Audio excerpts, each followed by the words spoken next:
for you to start the class. So, Okay. floor is yours. Thank you. Thank you very much.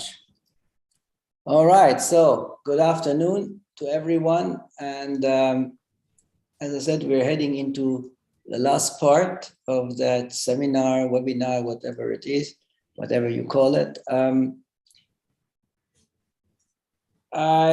From the feedback I got yesterday, from what I read, I got a few messages from a few of you, from a few of the participants, expressing their comments, which was very interesting. And I noticed that obviously, at least to those who commented or to those who got back to me, there was a positive reply in sense of that my message that I wanted to pass over is to understand the why behind figures, behind statistics, behind metrics, to then be able to use that information in training and to improve or to increase the quality of what we do. As I was saying right from the beginning, unfortunately, as coaches, no, what means unfortunately? It's maybe that is already a rating. We usually work as coaches very much in assumptions. We assume that whatever it is, we say, this seems to be fast. We assume that 2 minutes rest is okay. We assume that, why do we do that? It's because we've got a reference, which is very general, and we apply it to basically across our athletes instead of being very individualized. But to be individualized, we need to understand the basics, because even if we don't have sophisticated material, and I showed you on the videos I showed, you could see that there were a few exercises or a few videos which showed that it's not always about sophisticated materials. It's about knowing, what do I want? What is my intention? What do I want as an outcome? And then intent meets the purpose, and I can apply whatever I'm doing, and I will get my result. And I think this is way more important. And I've been working a lot in countries where sophisticated materials, sophisticated facilities were not existing. And still, we managed to produce a certain amount of quality. Why? It's because, again, we come back to, do we understand? And I'll get back to this later when it comes to means and methods and applying. And I tell you why that means and method should be working or could work based on the knowledge we gain through sports science, and in our case, very specifically through biomechanics. You cannot measure always everything, and not what is measurable it can be applied.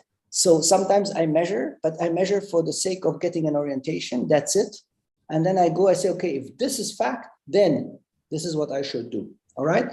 So I will now share my screen and go into that presentation, which I started yesterday, but I will, as I said, I will give you way more now as well videos to see. And the moment we get into more and more into this practical application of what we had. So I hope that you can see that screen. Yes, we do. Okay, perfect. So we were here. We had this yesterday. I will not repeat it. I showed you here basically the problem area, which even Usain Bolt compared to his world record had. All right, I showed you that video where you could see the various things. And now I'll move one step further. When we talk about mechanics, how do technical models sort of are created? The technical models are created based on information you've got. If you compare sprints in the early 80s, in the late 70s, in the 60s, we were basically focusing on that mechanics where you push yourself off. That means on backside mechanics. We were focusing on extending that leg. This is why the triple extension, some of you had asked, what about triple extension? I said that does not exist anymore. It has to do with, no doubt, the tracks we were using at that time. We had this first synthetic tracks came up in the late 60s, and they were very rare. You didn't have a lot of synthetic tracks around the world. Forget about, mind you, getting it into a country, whatever. So those who had them were very privileged, and it only came up more and more in the late 70s, in the early 80s, where certain countries were getting that, and that is what we call it tartan. Tartan was one of the first companies which did these synthetic tracks. And so mechanics, technical models, base themselves on what is measurable. What do I want? Oh, I want, and now I come back and I repeat, and we heard this now over the past 2 days, and you'll hear it again today, about force transmission, because you are moving bodies. This is why Newton laws are basically in effect, okay? And so when you start thinking about where does it start, where does it start? It always starts at what happens on the ground. Now I can say, okay, how do I get to the ground? And that is where ground preparation starts. And you see these two skeletons here who represent a runner, and you see two different sort of postures, the one with the blue leg and the one with the green leg. And you see that depending on how you strike to the ground, depending on how you stimulate the muscles in the right way, so you address them, a movement is possible or a movement is not possible, no matter how many repetitions you do, no matter what you do, unless you fix the addressing of that very specific part. If a glute needs to work, it needs to work, full stop. You cannot compensate it with the quads, you cannot compensate it with a hamstring, you cannot compensate with any other one. All right, so, and you see here, that makes a difference on the posture. You can strike the ground closer, as you see in the second picture, to the center of mass, or you can have it further away. If you have it further away, you will have a problem because you will have to pull, and this is where then this expression came, grab. But what you want is you want to pop off. The grab is basically the continuous movement to the ground, into the ground, through the ground. All right, so you got it. To the ground, into the ground, and then through the ground. And that is a glute activity. This is how you get your foot strike closer to the body. If we look now one step further, and some might know I had coached Mushinga for several years until I left for Africa, where I still coached her for the first 2 years when I was in Africa, and then I handed it over to another coach because it was not possible anymore once you run 11:10s and slightly sub 11:10. You cannot coach somebody permanently, remotely, and you see that person twice a year.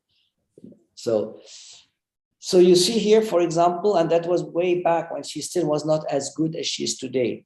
Today, she's world champion indoors. She has now run again last weekend at the Swiss Championships, breaking the Swiss record, being the first women in Switzerland going a sub 1090 with a 10.89. And so when you analyze biomechanically a step, you always look for these positions. We'll start with the start, and then we'll go to the. I'll just show you here. We'll go to the flying phase. All right.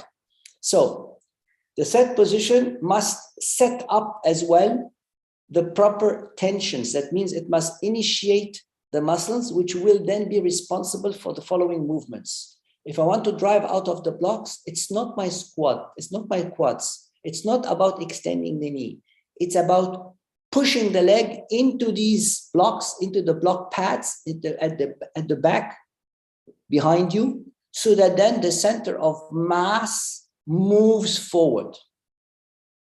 So when the arms leave the ground, when the arms get off the ground because of the gun, the next immediate movement should be a displacement of the hip towards the front. If you have to compensate by opening up here the upper body, you have already compromised with time. If you can afford it, do it. If you can't afford it, fix it. All right? So center of mass is about here.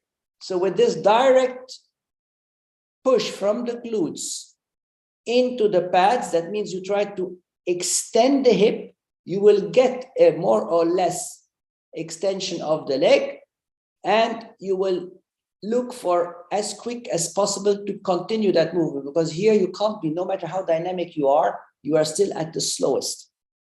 And I will show you some data afterwards, which you will understand if you would measure it, okay? So it's about pushing that center of mass forward so that then you get into that position that you can continue pushing, and you can continue pushing faster. So that means accelerating. And once you accelerate, you will get, with every step, you will get faster, the stride will get longer, and you will get slowly upright.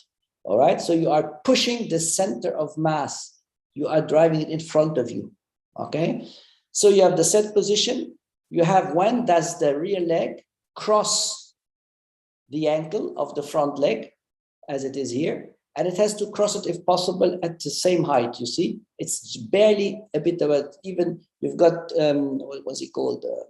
Asafa Powell, which was the king of dragging the toe. So he was not even trying to lift or to pass that ankle in the front. Passing it, meaning overstepping it. He was pushing from the back straight into the front and was dragging that toe. And that a lot of people started imitating him. All right? So that you get that push of the center of mass, which is here now. So when this foot strikes here the ground, wait a minute, I will take this away here. Okay, so when the foot strikes here the ground, you get still behind the center of mass. This would be the center of mass, and the straight line would be just here. You see, so that then you can continue pushing and the body moves. So you are crossing your opposite angle. You are here at releasing the foot from the ground, and you are immediately preparing the touchdown to keep that body moving, that mass moving, to come again to the crossing of your opposite angle. Okay, so this is what biomechanically happens, and this is why when we talk about extension of the or lengthening of the stride, it is very critical to understand, and I've told you the language of coaching yesterday. There are two options. You have to make the athlete understand how that biomechanical fact will be guiding, will be directing his movements. Because if I touch down here very quickly, and I need to continue pushing from my glutes. If I go up, if I try to extend my knee, what will happen? Glutes will be deactivated. When the glutes are deactivated, no more chance of activating them again. All right? So there's two ways. You say hip extension, or you say you must feel your hip moving forward and supported by the swing leg. What happens mostly is that the rear leg swings forward and there is no activity in the front leg. That means there is no activity of the glutes, there is no activity of the hip. Hence, what will happen? You will open up here. You will be driving the knee forward, yes, but you will be setting the foot not behind the center of mass, but in front or underneath the center of mass. And that is a braking force. All right? So if we go to the next phase, and we now come into the flying, into the top speed phase, the touchdown, and here she's not optimal. You see here the toes, which then they are down, they should be here, they should be lifted, all right? Because what you don't want is with the touchdown collapse.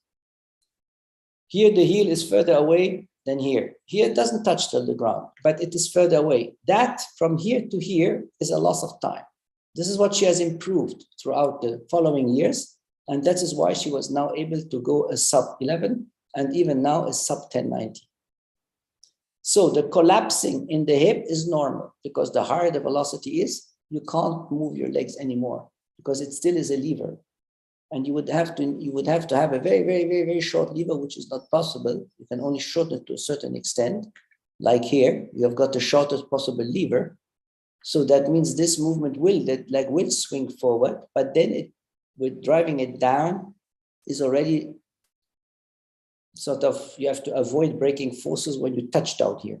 So this is why you need to keep that foot lifted, toes up, as we say, in order to be able to continue that movement from up to down through the ground to keep that hip here on a height. That means if you would put here Now the center of mass moves on a straight line forward. All right, and the legs guarantee this. So that means it becomes a step over. You touch down, you are at mid stance. So you are on top of your, or below your center of mass. You cross again now, not the ankle, basically, you cross the knee. And by crossing the knee, you step over your supporting leg. And this swinging of the thigh, of the knee, will reinforce that push into the ground. And you see here already, there's not a full extension anymore. And that is when you close the interthigh angle to prepare then the next step. All right, so that is something which is important to understand. I will tell you now why. Okay, I will tell you now why. It's because you have to avoid braking forces and you want to have propulsion forces. Okay, if you don't have propulsive forces, you will be not moving forward, specifically not fast. So what you are looking at is reducing the ground contact. Imagine you would have 1/100th of a second with every ground contact improved, shortened, less. The same in that free leg phase. That means when the leg steps over, that leg swings, comes from the back, steps over the supporting leg, swings to the front, and prepares the next ground touch just before touchdown. You would have 2/2000th of a second already less. 2/100,000th of a second is same as 1/100th of a second, which you would have 2000 is, meaning it is 1/100th of a second. You multiply the 100th of a second with the 50 strides, if you would do assuming 50 strides, which an average sprinter does, you would be already having 5/10ths of a second of improvement, imagine, because you would have 50/100ths of a second, which is the same as 5/10ths of a second. So imagine how you can improve, you cut down time by simply improving your mechanics, by improving only the ground contact and permanently preparing that ground contact. All right, so these are the images. You are here at the toe off, all right? You are here at the touchdown with the toe off and the touchdown, you have done the step. So 2 contacts is 1 stride. And then you will be in that airborne phase in between when the toes are off, going into an airborne phase until you reach again the touchdown where you are basically, this phase is preceding this phase. Here, if you do not work properly and you try to extend your knee, you will increase ground contact. If you're not active using your glutes here to the ground, through the ground, you will not get tall, you will not get high, you will not be underneath the center of mass, and then you will have here a braking force. All right, so this is important to understand, and I will just go out here and I will go to my raw data. Let me just quickly see. I need to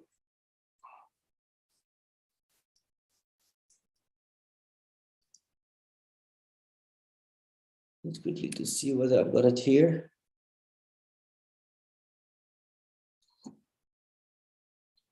We can use it from here. So you remember that picture I showed you, or the graph I showed you. Here are the figures. You see the left, right leg, okay. You see here Gatling, Coleman, and Bolt, okay. 100-meter touchdown.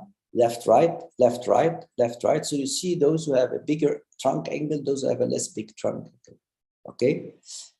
You see here the knee angle, you see here the hip angle, you see the separation angle, which is the interthigh angle, okay, and then you see here the shin angle, okay. So depending on how good you are in your mechanics, it will affect your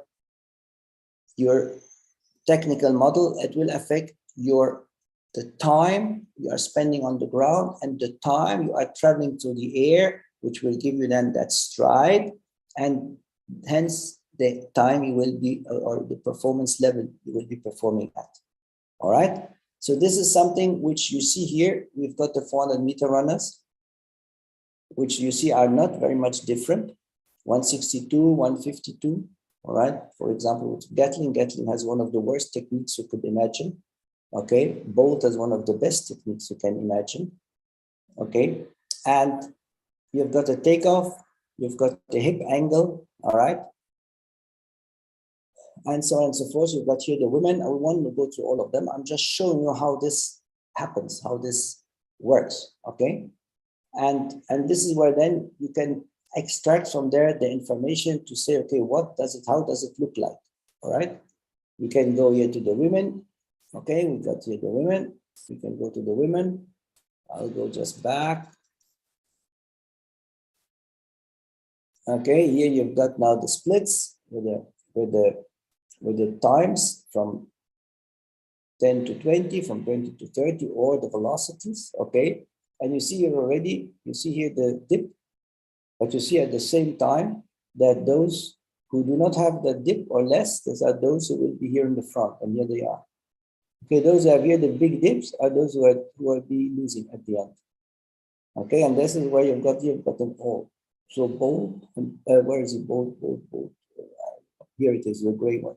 So you see the gray one is basically the one here with the straightest movement. He will find himself at the end in front. Okay, if you look here at the times, at the velocities, you see that who has the highest velocity. Let me take here the bold. I will just put the bold here so that you get a bit, because he was one of the basically of the best. So here we go, bold. You see that he's got the highest velocity, 11.76 at 80 meters. Okay, he is maintaining it up to 90 meters, whereas the others have their highest velocity at 60 meters. Here, the highest velocity is at 60 meters. So 10 to 15 meters less than bold. And they cannot maintain it. You see, they lose it. 36, here he tries to re-accelerate. Here he loses. 24.11, 49.49. So here, this is that. Gatling was able to hold here, but with already 0.2 meters per second less than both. All right, so you can see it very clearly how that is determined and how that works. Okay.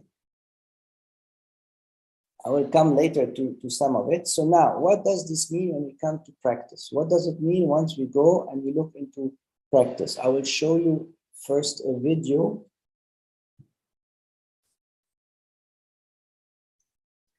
Okay, here, what do I want? I want a stability in the stance, in the leg of support, because if that one collapses, it increases ground contact, it lowers the center of mass, and hence I must lift it again, if I can. That is the big question. And then I need, so to speak, to re-accelerate. So I'm losing every time I'm touching down, because I'm going up, down, up, down, up, down, up, down. All right, so what you do here is you improve first of all, the extension, the tension and extension through elasticity of the tendons and of the muscle tissues, by lifting the toes and trying to go into that balancing position. Okay, oops, sorry. Into that balancing position. Okay, then you can go here and you can use that sort of reactive force to jump over and to then have here again into a proper movement. I will show you the videos to this. Let me quickly see if I can, if that video will play. I need to look for it. Just give me a second. I'm with you.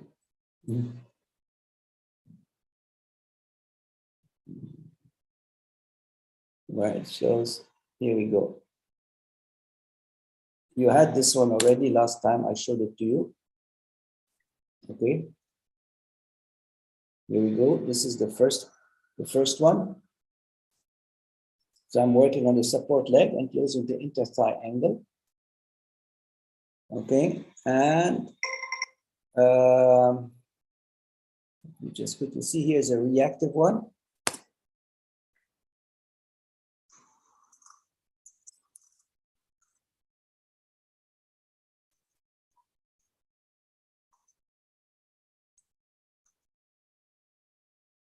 Okay, what is important is when I go to the ground, see, wait a second. Here we go. I do not have a heel touch. So the observation, the cue, the coaching eye, you must develop it in such a way that you can see within fractions of seconds whether this heel is touching the ground or whether the heels are not touching the ground. If they are not touching the ground, you have built up tension and you can from here on now, see, get this movement. Or if it touches, which you won't see, you see, so even here, it doesn't touch ground. You see this? He lands, the heel is not in touch with the ground.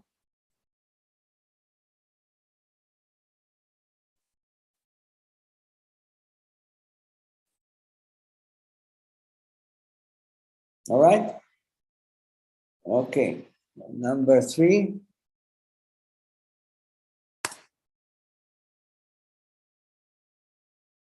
I first play it normally.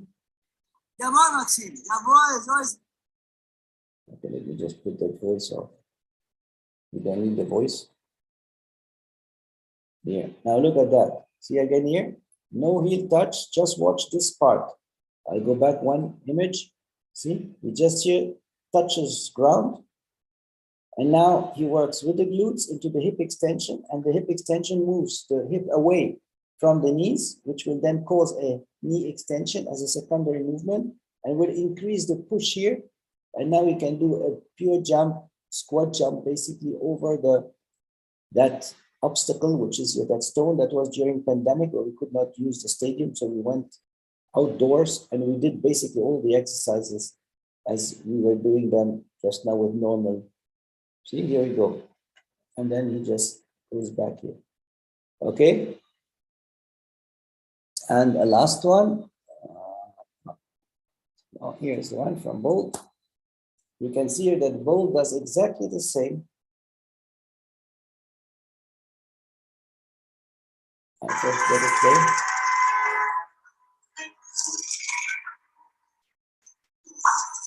That was done in, now you see here, ankle cross. Now the moment you see the toe off is here, the knee goes down in front. So the knee is loose here, the thigh goes down, the knee drives down, the knee opens, he gets a touchdown. The heel is off the ground, you see how stiff the ankle is, and he drives that hip forward.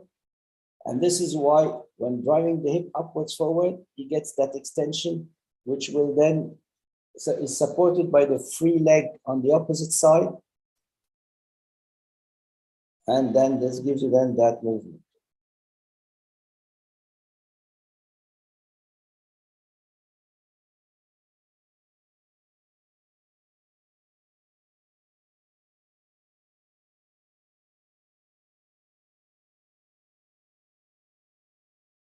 So you see here, we can go again. You can see how nicely he pushes himself off.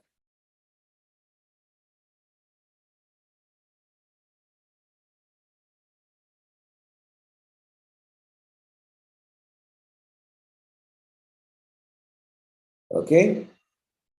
All right. This was the first part of it. So what does happen in this phase? And this is why I'm showing this. We're talking about the 3rd to the 8th contact. That means in that acceleration phase where you drive out of the blocks and now you start accelerating. What do you want to see? You want to see the toe off position and you want to get tall and you want to see at striking the ground, not collapsing movement where you cross the supporting leg tucked under the butt. And this is the EMG, the electromyographs to the movement. So when you see the movement, you should immediately know which muscles are working and which muscles are causing either the correct image or the wrong image or the poor image. This is the quads. So you see that the quads, so you see that this is the ground contact here of the turquoise color, and this is the ground contact of the brownish or yellow or whatever, or beige color. Okay, so you see that ground contact is shorter, that ground contact is longer. So you see here, when the ground contact is shorter, you have a pre-activation of the gastrocnemius, which is one of the calf muscles, which is way more active than this one here, and less. So you see here that there is no extension, and there's an immediate lift, toes lift up here. You see, because that is where the tibialis is basically stretched. Okay. Whereas when the ground contact is longer, you will have a way bigger activity. Now, if you look, this is the quad, one of the quads, rectus femoris. This is the hamstring, the biceps femoris. This is the tibialis, and this is the gastrocnemius, and this is the ground contact. So if you look here, during ground contact, which muscles are active? Only the ones you touch down here, you see, and you get from the mid stance to the toe off. This is when the hamstring works. Okay, so the rectus, the quad, only works indirectly, very little, because the leg extends before touchdown, you see, and with the touchdown, it disappears. So once you have understood this, and you have understood, so this position here is what happens here. This position here is what happens here, the toe off position. So you see exactly now which muscles work. And if you know which muscles work, well, then you can link it to the technical model, you can link it to the force transmission, you can link it then to say, okay, this is my feedback. This is what I've observed. What have you felt? How did you experience that movement? So focus on this or focus on that. Yesterday I had a discussion with the athlete, not a discussion in a negative way. That means he was doing starts and he was not getting. I was trying to explain to him to push better, to use better the starting blocks to move these hips forward. And then he said, but this is contradictory to what you told me. I said, why? What did I tell you? He says, you told me the stride gets longer. I says, yes, and now comes exactly the misunderstanding here. To me, is the length of the stride, the traveling distance of the hip, and not how far away you can split, or you can go into that lunge of the step. Oh, now I get it. And I was trying to open that stride more and more, and I was feeling that I'm breaking. I said, yes, exactly. Why? Oh, now I felt, now I know now I know what I felt. The breaking is because I touched down in front of the center of mass. I was not pushing it. See, exactly that is the point. And when I told him this and we understood and we agreed on this language, that we agreed on the same image, on that understanding, all of a sudden he was a completely different athlete doing starts. Unfortunately, I did not videotape them, so I can't show them to you. You would have seen them, you would have seen the difference. It was visible. All right. So this is where we come back to explaining what happens. If we look here, when we have, for example, towing elements, all right, what happens? We think we have got a device and that does miracles. It is an overspeed device to assist, or it is a resistance device which basically replaces the towing of tires, okay? And if you look here, which muscles are working? See, that was done with the research I had done back in 1994, 95, with the two gentlemen here, the two professors. You see here, that is the glutes. You see here the rectus, again, one of the quads. The vastus medialis, one of the quads. The biceps femoris, so the hamstring, the tibialis in front of the shin, and the gastrocnemius, the other muscle, which is the calf muscle at the back of the shin. Okay, so you see, when are they active? Okay, to what type? The glutes are when you compare overspeed towing versus resistance. In the overspeed, you have a way less activity of the glutes. You have, because they are happening in the air, and you've got a way higher activity of the touchdown phases, because the rectus has to work here more in sort of stabilizing the support leg. Here, when you are towed, when you are assisted, the rectus femoris is working less in a type of here. Against the resistance, he has to work. When there is no resistance, it doesn't work. Okay, so you see here basically the activity of the muscles and how they work during a towing or an overspeed phase. When are they less secondary sort of responsible for the movement and when I have the primary. So you see that the gastrocnemius always works when there is a way higher speed, okay, or a way higher speed. Here it is on a way higher resistance, okay? All right, so now what does this mean? When we talk about recovery mechanics, when we talk about front side mechanics, when we talk about ground preparation, when we talk about sprints as such, when we do them in training. Anything which has to do with step over, whether it's stepping over the ankle, the foot, or whether it's stepping over the calf muscle, stepping over a straight leg shuffle, that means you are basically only dragging along, but with a long lever, or you are, is that possible? Or a step over the knee, you are basically preparing ground contact and acting upon ground contact through the nervous system and the speed of the leg. Front side mechanics, once you cross that supporting leg, that alignment, we are focusing way more on the front side mechanics. That means an alternating fast leg.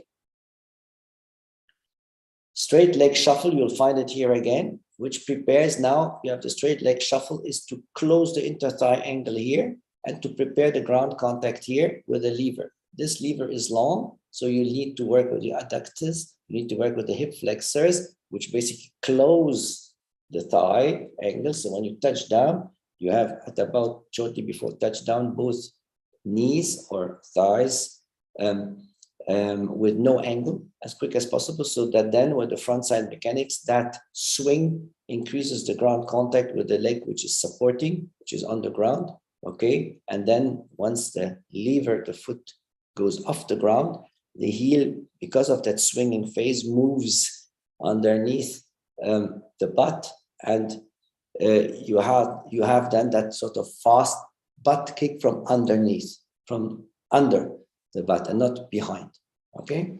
Recovery mechanics is anything which has to do with that rear movement of the technique. That means once the foot is released from the ground, what happens? So I recover that leg in sort of to be able to improve the front side mechanics.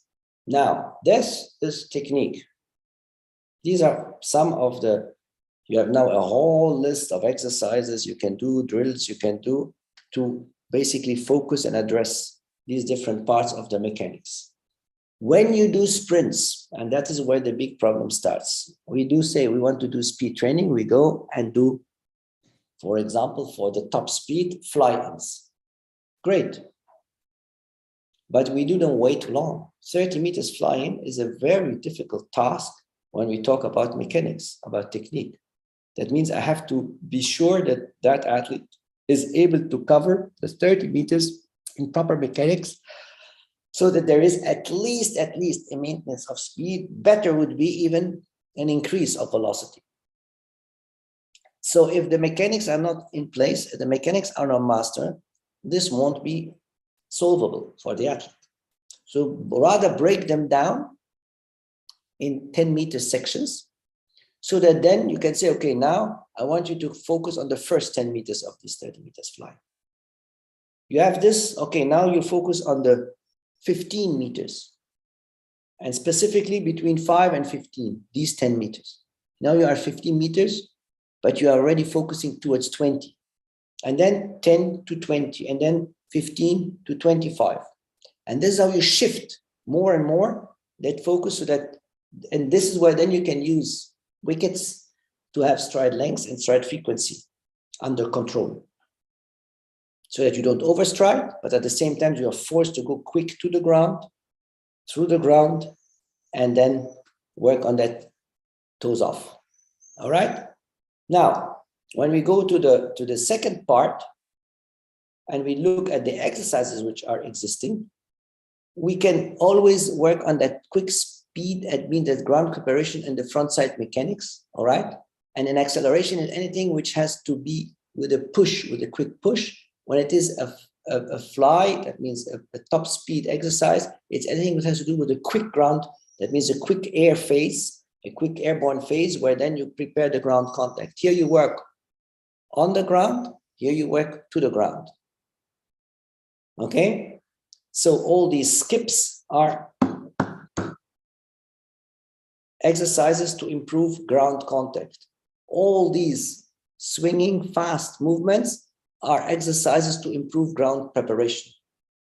Okay, acceleration progressions are, for example, bounce, which is an extension of the skip. Here, accelerating into the 5th to 8th stride would be basically using this part and this part of the drills into acceleration. So the more you're moving the 8 steps, the 8 strides, the more you will be covering distance or traveling through the air faster. You will be able to cover more distance in the same amount of time. Or if you have a distance, you will have it in less time. Okay, does this make sense to you guys? All right, so before going into this here, I would like to see whether you have questions like we were doing it. Any questions up to this point before I go now into the various exercises, and I will show you some more biomechanical data, and I will show you some more reference points. So your turn.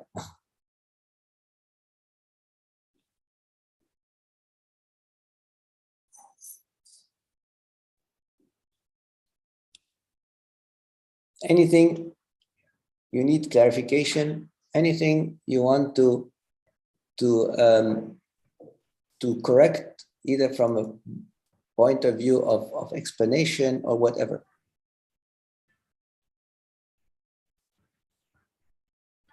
You may also write on the chat box. Yes, you may, certainly. You may write it on the chat box as well. Yeah, sure.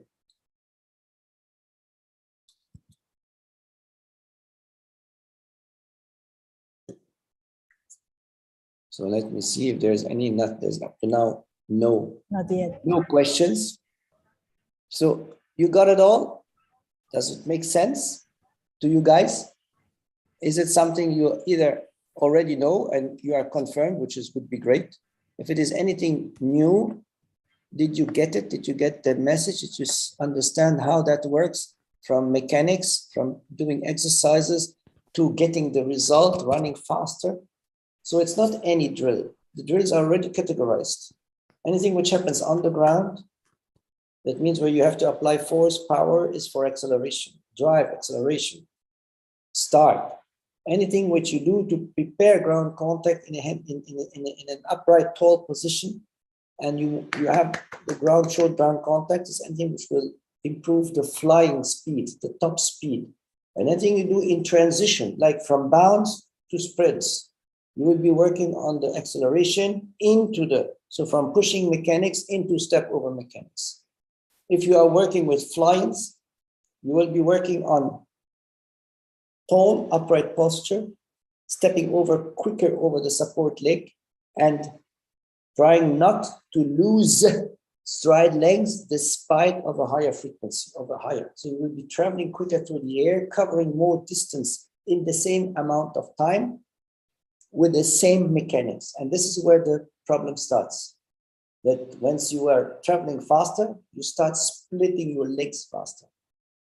I will show you one exercise. Let me share the screen quickly because that is a video. Okay. You see this? You will see here, once you've got here the extension, okay? So when you will see there's a skateboard and here there's a lunge. So this one, I would like you to see where, if you see a difference, and what is the difference?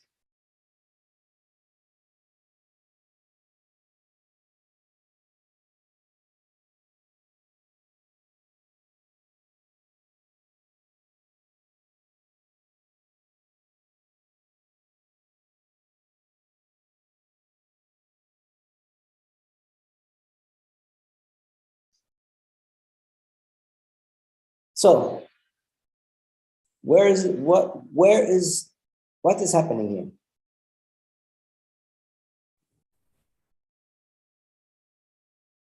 And then I'll answer the question in the chat.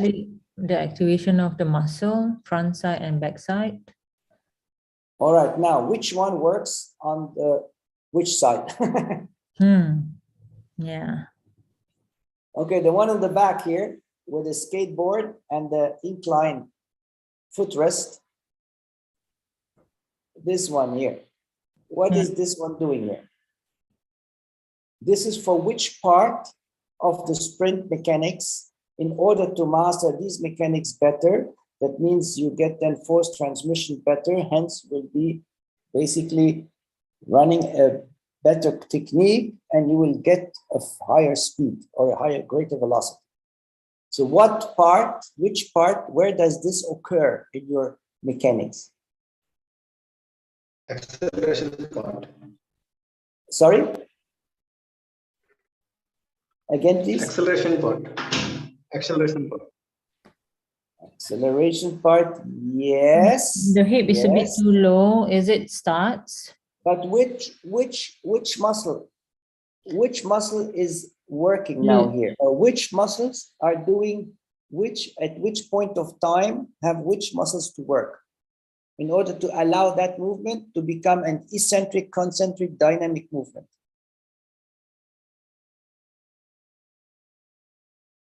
The front leg is working eccentrically, glutes, right? Glutes.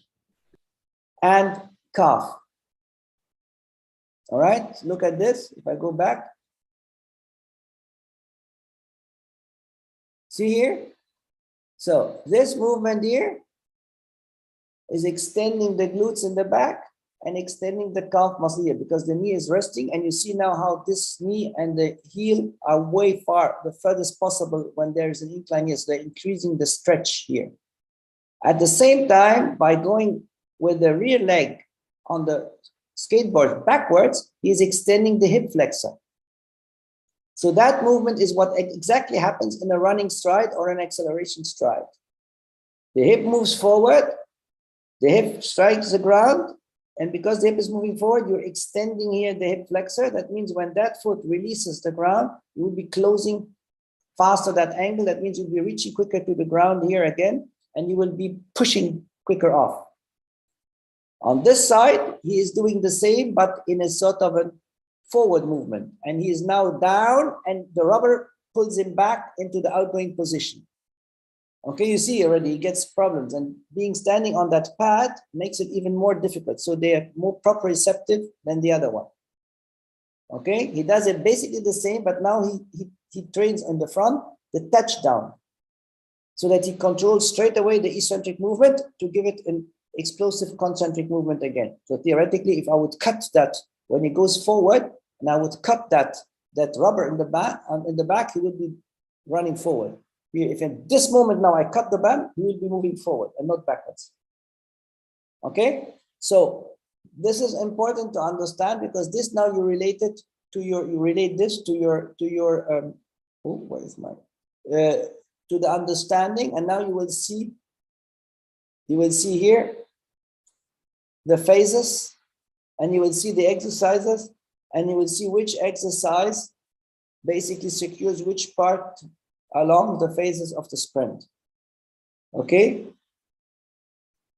so the first part here is for start, drive, and into the acceleration.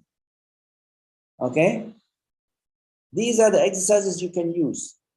Okay, here you will be seeing that other exercise I wanted to show you. You will see it here.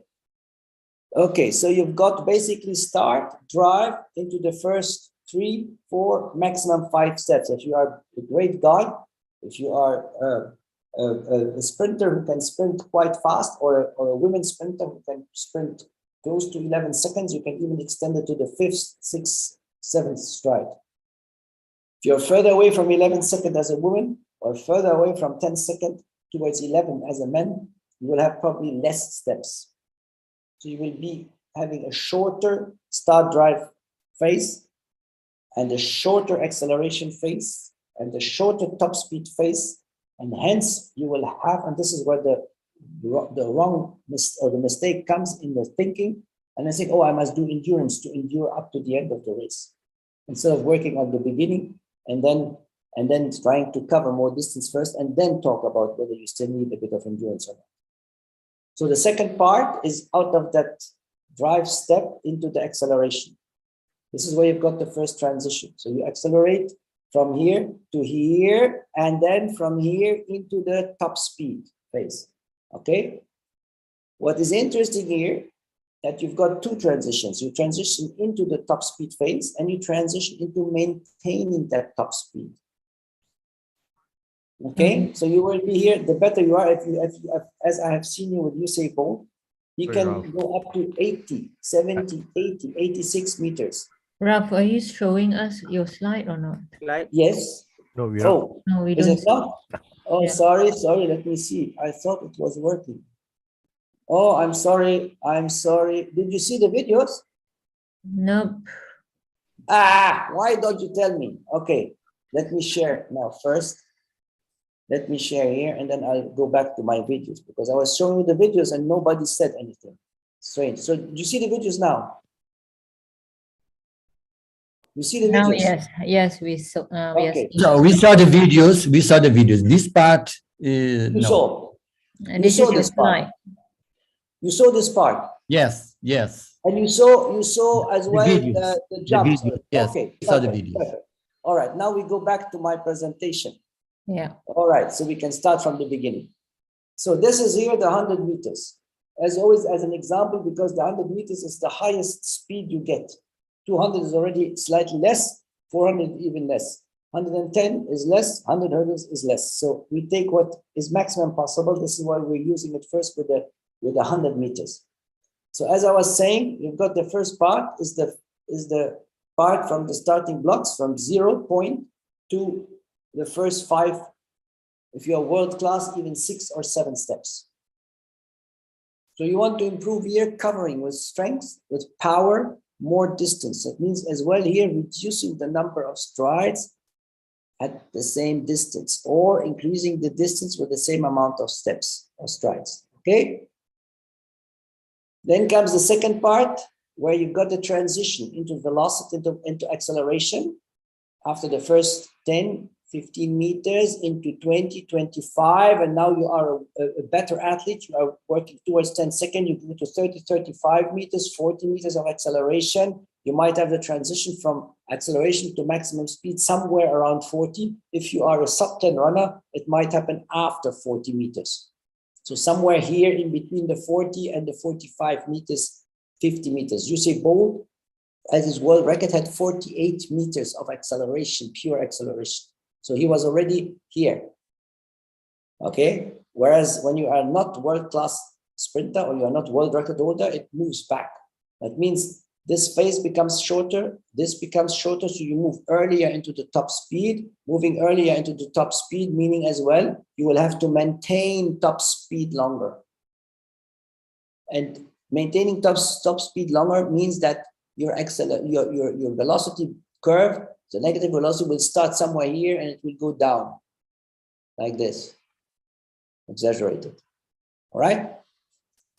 And this is where the mistake I said is done, that then you start thinking, oh, I need endurance. No, you don't need endurance. You need to fix your mechanics, because your force transmission is not working properly, or your strength is not applied properly. This is why you've got not such effective and efficient force transmission. And hence, this is why you get less speed. And this is why you get more tired. Why? You will just see now later in a minute.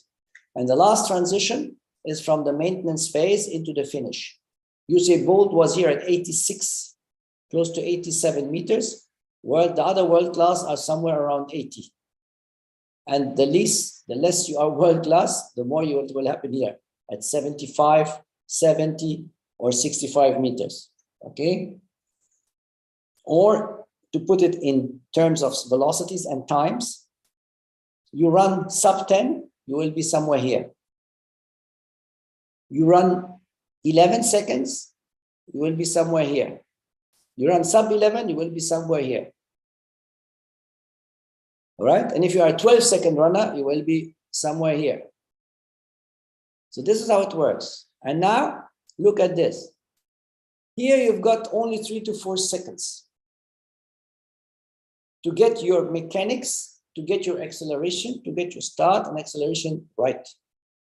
After 4 seconds, wherever you are, that is it. Okay? This is followed by about another 2 to 3 seconds, which you have left to reach top speed. So we're talking about 5 to 6 seconds. Wherever you are at 5 to 6 seconds, you could see now in the biomechanical data, which were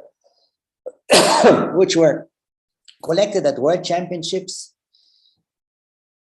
that around the 60 meters from these world-class athletes were covered basically in somewhere close to the world record of the 60 meters. That means 6.3, 6.4 seconds. So see, you were here. In these 6 seconds, you were here. Then you've got another 1 to 2 seconds. If you have not reached around 80 meters, 85, 90 meters, that is it. So in the first 8 seconds, this is when we say we are alactic. And we work with basically purely acidose because we have that quick energy system which delivers that alactic only. It is not alactic. There is a production of in the energy system of lactic acid. But because the effort stops at 8 seconds or should stop, this is where it can still benefit. Once you have to repeat it or you extend it, you work into the huge lactic acid phases. Okay? And in training, when you do the sprints, this is why you need rests and you need to be able to be sure that you are always in that lower, in that alactic type of movement, which basically does not exist 100%. And this is why the sprints become lactic, because you accumulate fatigue and you're not able to recover from that fatigue fast enough. All right. So you've got another 1 to 5 to 2 to finish the race. So here we've got our 10 seconds. Well, 10 to 11 seconds. All right. Usually 3.9 is for the first 30 meters, plus another 3 seconds, 1.5 to 2 seconds. Then you are at 60 meters, 6.3, 6.4, 6.5. I'm talking world class now. And as I will break it down, you get another 1 second to 1.5 seconds to maintain. Then you are somewhere around 75, 70. If you are already at world class, you are a sub 10 runner, you are at 80 meters. And if you are Usain Bolt, you reach 86 meters.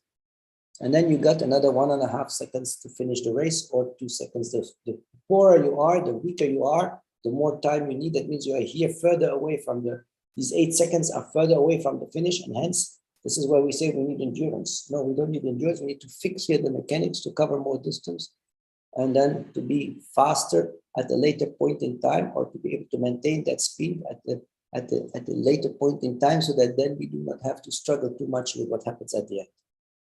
All right. And now here you see, so it is all about doing the right thing at the right time. Okay, so all the drills, you know, and I've been trying to show you a small little collection of drills, and I will show you afterwards another one where it is broken down. So what you want at the biomechanic now, you want to basically fix here the mechanics so that you can go. So if we take here the first one, now wait a second, these are not working. Okay, they don't want to work, but you saw that the stance here is basically the support leg. It goes only down and goes up again. Is similar to this one here. Okay, but you will see it now. Okay, now this one here. Okay, we had it already on this pad.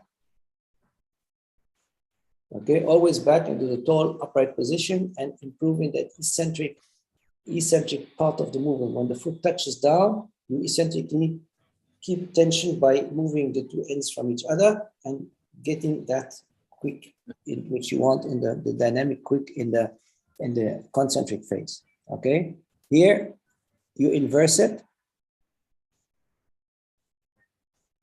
and now you do the basically the toe off position. Okay, and you go into that tall upright position again, which you had here. Now it becomes more dynamic.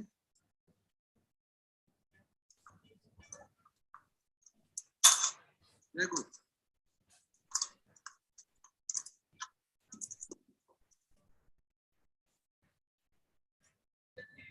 Okay, again, because that is now a bit different than the others. So I'm using the hurdle to get you into these two positions you see here. And I work now on the mobility, flexibility of the hip flexor, of the whole hip, supporting, so I can use the hurdles. Here's another one. You'll see what will happen here now. So I'm working on the support leg and on the quick touch down on the ground preparation. Okay, so all of these here now you see this part, these exercises which are here, which you see here are for this phase. All the exercises you see here is for this phase. All right, so now we are working on this again, the push, the strength, the power, the speed of push, push, push faster. Okay, so here we go. And we have that jump. It doesn't want to work. Why doesn't it want to work? It worked yesterday when I integrated it. Okay, maybe I'll find another. Afterwards, here we've got this one you've seen already. I showed it to you. So you see now where this is for this phase, the transition here from the acceleration to the maximum velocity. You have to close faster without losing ground contact, without losing increasing ground contact, okay, to get you to run faster. All right. So we're back here to the 1 to 3 seconds. So it's about push. You start pushing faster and stride. So you are pushing faster and preparing the step over, and then you will just be sure that with the higher frequency, your ground contact gets faster. So you are stepping quicker over the supporting leg, but you are covering more distance at the same time. And here, when you slightly start getting tired, it's about maintaining ground contact and not stride length. And this is the next mistake of some, because you are anyway getting tired, so the movement is getting slower, so the stride is getting longer passively. All right?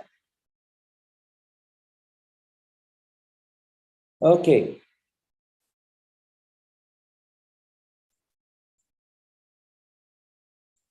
Okay, now I will get to a second and the last, and then give you the chance to talk now. Where's my spin mechanics? No, where's it? Opened it. Oh, went away. Just give me a second again. Mushbani. Just give me a second. I'm sorry. Okay. Okay, I will get back to certain things because they are broken down now.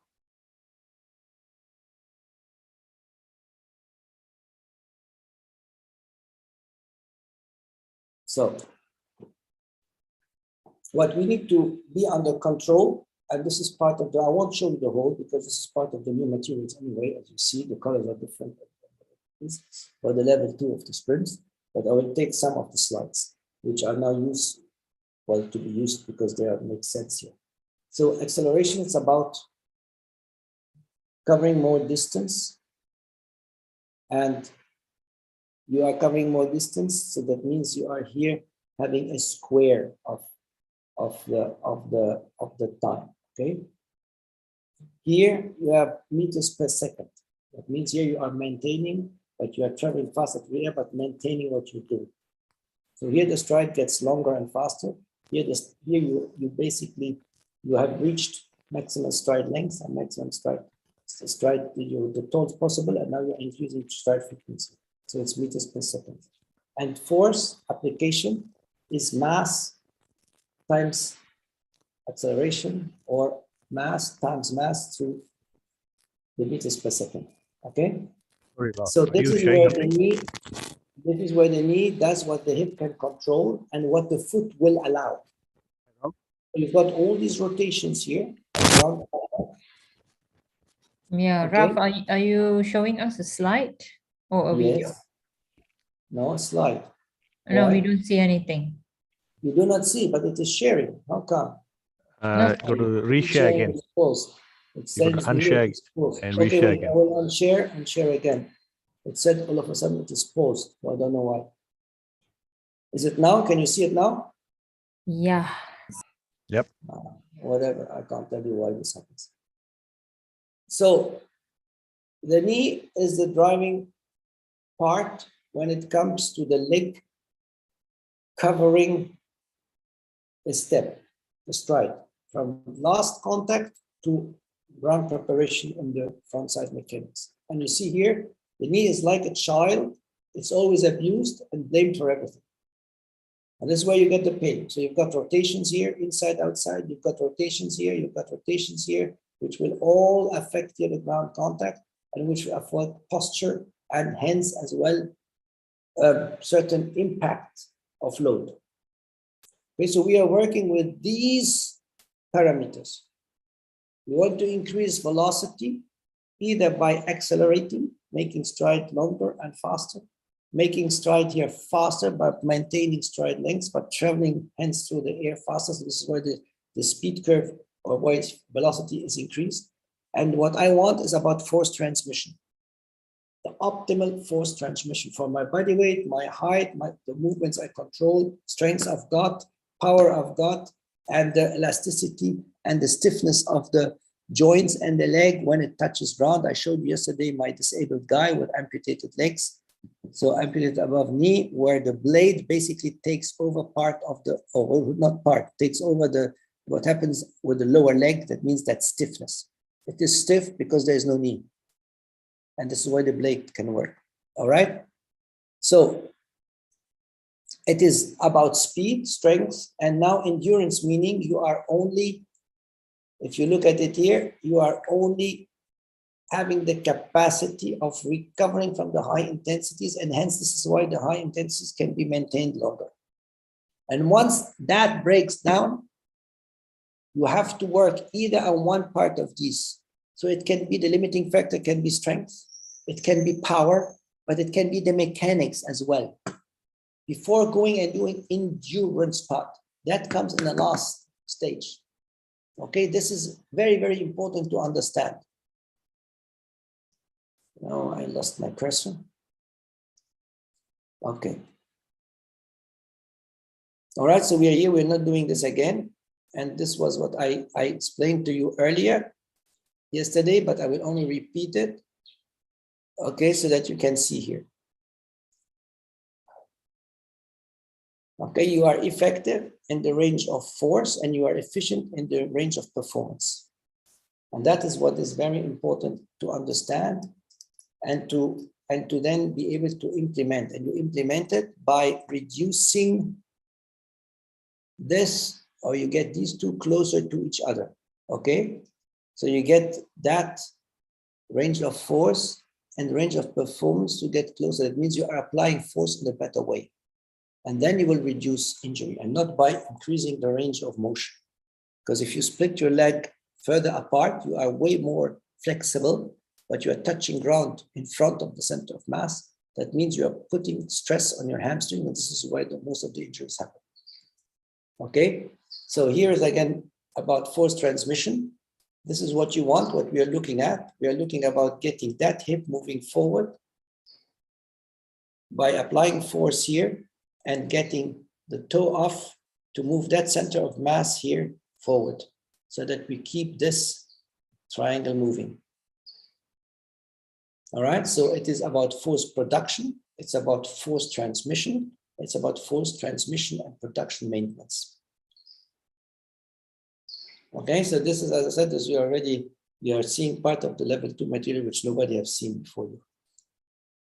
And if you go into stride length and stride frequency and with the distances, with the velocities, then you can see here, you've got various stride lengths This is the shortest one with 230, 245 here, 260, 240, and 250. All right. So you see here frequency, velocity. So the stride you can have as long as you can have, you can travel, you can basically reach the same velocity with either a higher stride length or a higher stride frequency or an optimum of both, which you will need to go when you cross here. So when the stride gets longer, it has to become faster as well. At the beginning, you develop whatever is strength to get this optimal stride length. But then to make it fast again, you need that central nervous system to work on the speed of that stride, so that then when you travel faster through the air and you cover more distance, you cover it by having more frequency. Okay? And so this is what the table we have seen already. The targeted time is to go below 10, so you must be somewhere around 4.6, 4.7, 4.8. And about a 250 stride, or you cover a certain distance faster by increasing the stride frequency, because you can't increase your stride length because you've got a certain height as a sprinter.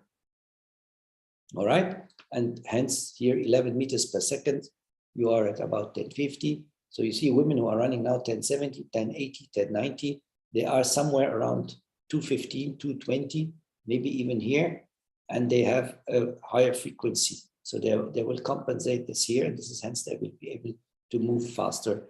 In the only factor which limits them is then the strength. Okay. Raf, for someone like Shelly and Anne, she's Yes. small, yeah?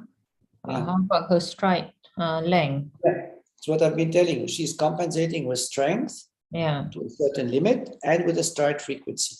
I had shown you. We can go back on biomechanical analysis done. Let me first quickly go here, because this is what it explains. Your question came at the right time. So when you look here about assistance and over speed, this is what we're talking about. That means, how do I produce speed? How do I produce velocity without compromising on the ground contact? Because I can't produce speed or velocity compromising with the ground contact.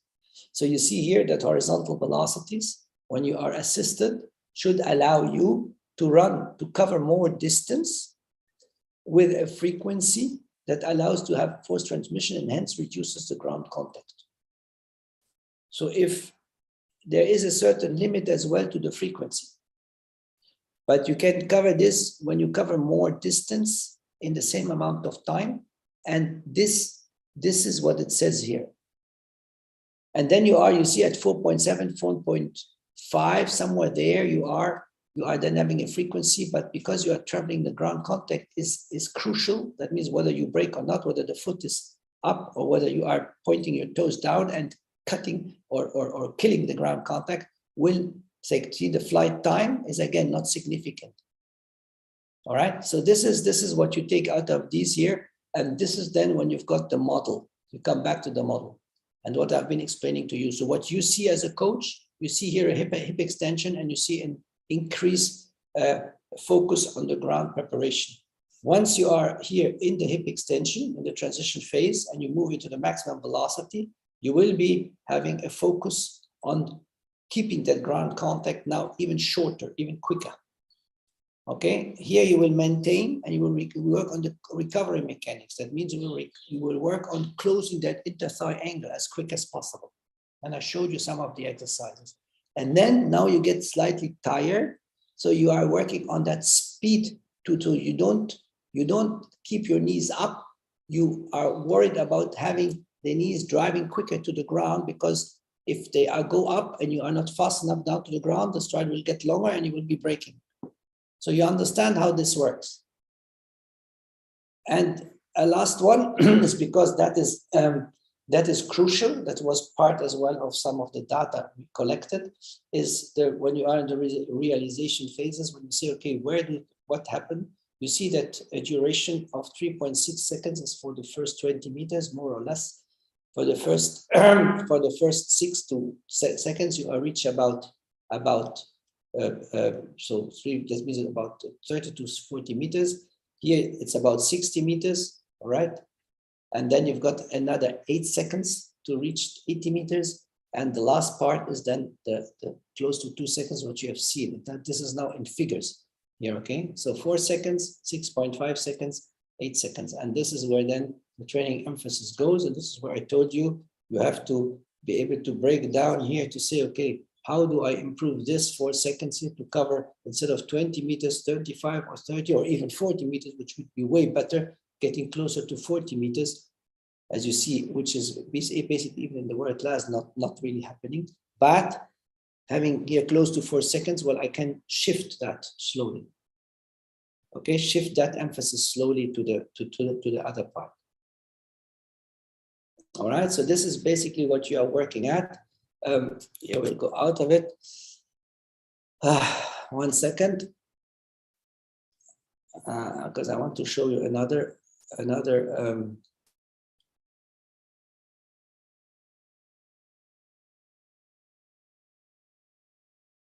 as the last part. Just give me 1 little second, because I didn't open it prior.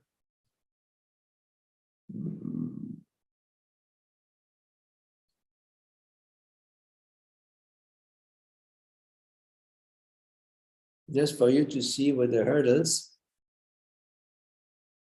and then we have to transition to the hurdles. So here we are. These are the velocities produced. These are basically the clearance of the hurdle, okay?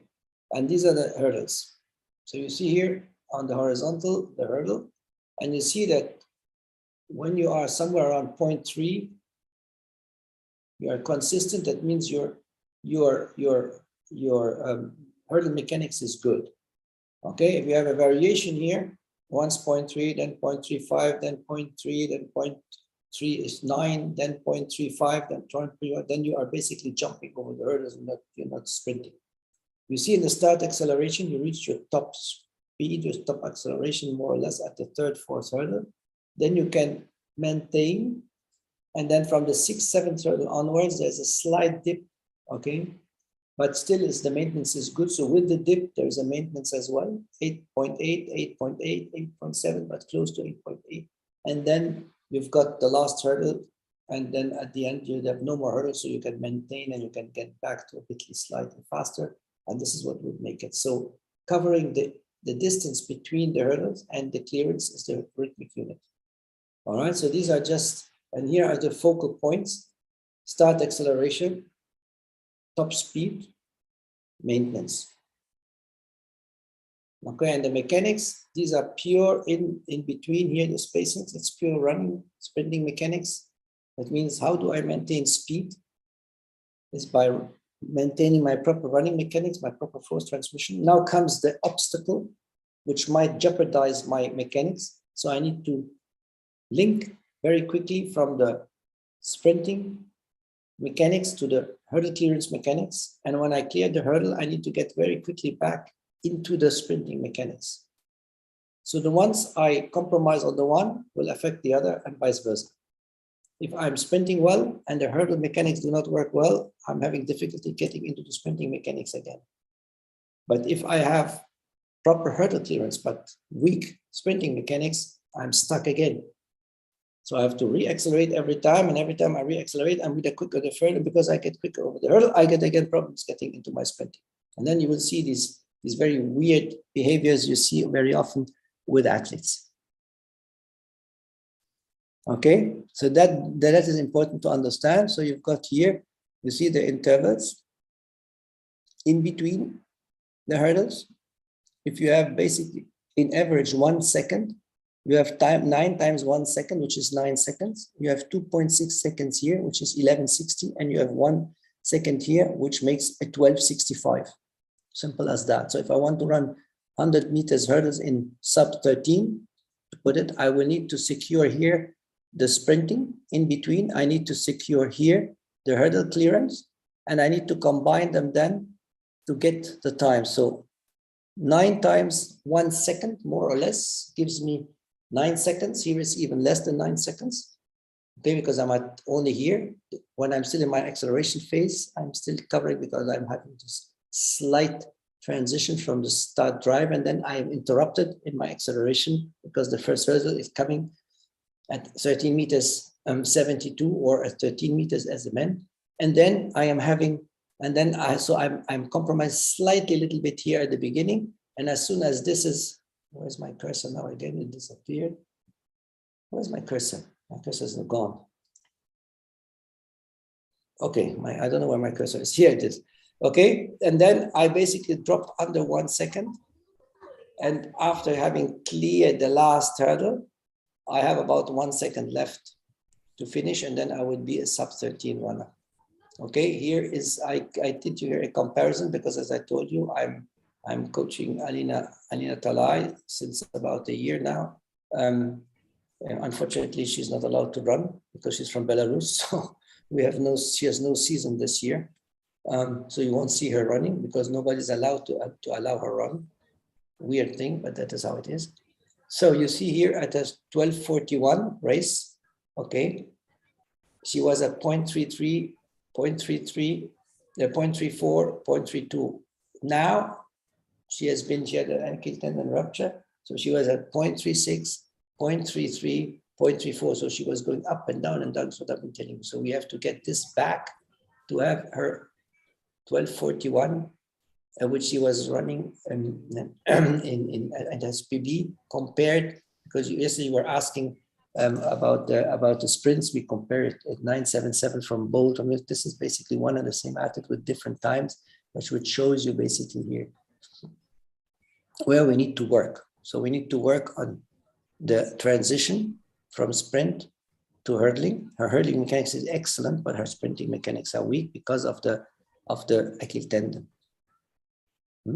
So we need to improve that one, and then we need to get her back into that average so that then she can run again as sub 13. Here you got for the hurdling the same. You've got here the push to the first hurdle, the push faster, the driving tall and driving taller, and then increasing that rhythm, that rhythmic unit, and then only concentrating on that ground preparation. This is why we say grab back, which is not 100% correct, but we mean it's the speed of the knee towards the ground, to the ground, in the ground, and through the ground, okay? And this is what then you would want to see. You would want to see that hip extension is maintained.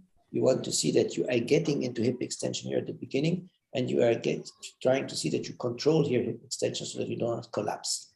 And so this is the focal point again in the comparable to what we had done with the sprints. Okay, so and then if you want here some of the images, okay, I'll just quickly play it around so that you just see this.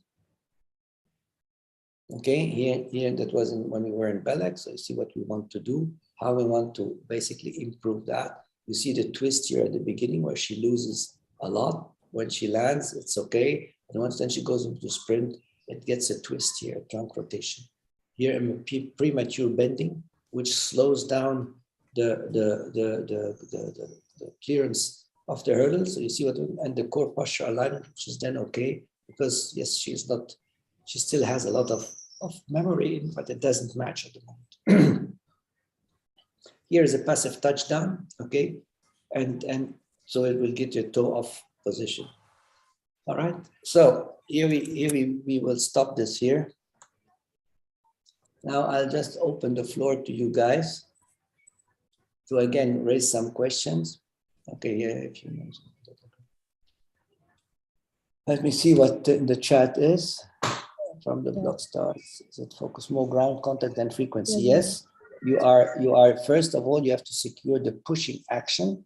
You have to secure that you are moving that hip forward.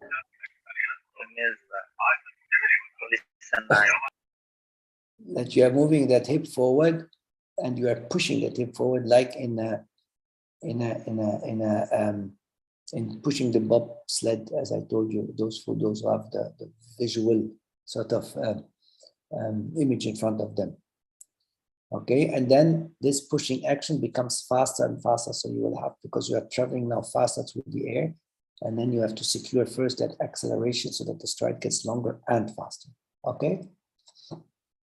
And neuroactivation is always to me a prerequisite. It's not anymore about the cardiovascular system, which in sprints has a minor preparation unless it is very cold outside.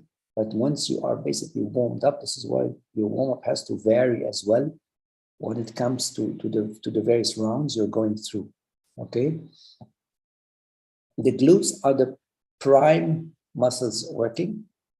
So you need to activate your glutes, because if you have not activated them right from the beginning, you won't be able to activate them anymore. So it's all about glute activation. Through the ground, to the ground, through the ground is always the activity you have from your knee driving that thigh downwards, in order, when you are in the maximum velocity phase, you are getting tall, so you maintain that high posture of the center of mass. the height of the center of mass. That means you maintain that posture, that tall posture, and then allow the ground contact through proper force transmissions to be as short as can be. And this has nothing to do with strength. It has to do with the stability, the stiffness of the support leg. Now, when you are in acceleration, and here we come to the first question again, you try not to swing that rear leg, for example, in the starting blocks too fast. If it is faster than the hip extension, it will lead into a braking force. If it is coming following that hip extension, then you will be able to push and drive that knee to the ground, into the ground, through the ground, so that you keep pushing that hip until you slowly get more upright and upright and upright, in order to cover then more distance and to increase the velocity. Okay, now in the 400-meter hurdles, with the height of the hurdler, determine the strides between, example, short male hurdler, 1 to 13 strides. You are asking here 2 questions in one. So there's no discount for 2 questions in one. There's no discount. It's not like in shopping where you get 2 for 1 and then you get it cheaper. Okay, so the hurdle height, I mean, even having 160, 165, the hurdle remains low in the 400-meter hurdle, specifically with women. I mean, you would have seldom a male person at 160. So I would assume that you're talking here asking about female hurdlers. If you should have a male hurdler that is 160 or 165, still the 190 is not really high. So what I would suggest, what you would have to do here, is not reduce, as I told you before, not reduce the number of strides, but rather to improve his mechanics to travel faster through the air, and hence concentrate on the frequency of his stride. Even if he has to run a 15 stride pattern, he would still be running faster than running a slow 13 stride pattern.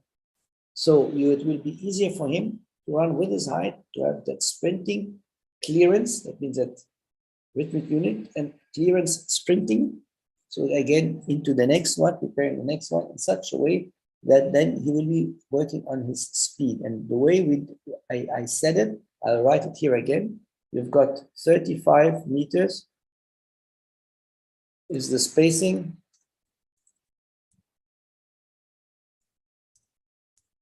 in between hurdles.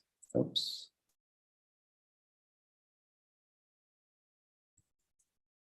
Okay. Now, in order to be able to cover, you will have to take away 3 meters, because that is the clearance. Okay, 3 meters is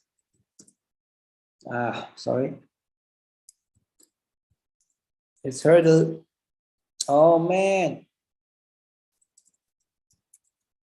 hurdle clearance. So you are left with 32 meters for sprinting. 32 meters needs to be covered. Now you are saying here, the amounts, the stride lengths. If you take 32 and you divide 32 by 13, okay, I'll quickly do that. 32 divide by 13, you are talking about the stride lengths of 2 meters and 50.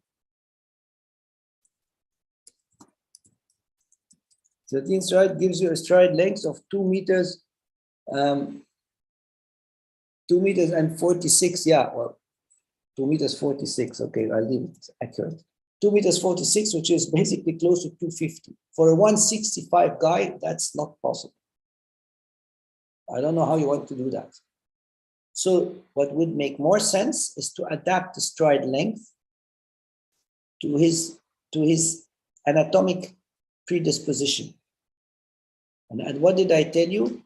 Is easier it is if you know the leg length, you multiply by 2.5, so you know how big or how wide, how long the stride should be at flying when he's running, okay, when he's at top speed. Minus 10% is the stride length in acceleration, in average. And this is how you would then train him, okay? I will try to show you one video, but I'll have first quickly to, because the question came now and the video is not on my computer because sometimes I can't put everything on the computer. Let me quickly transfer this one onto my computer so I can show you the.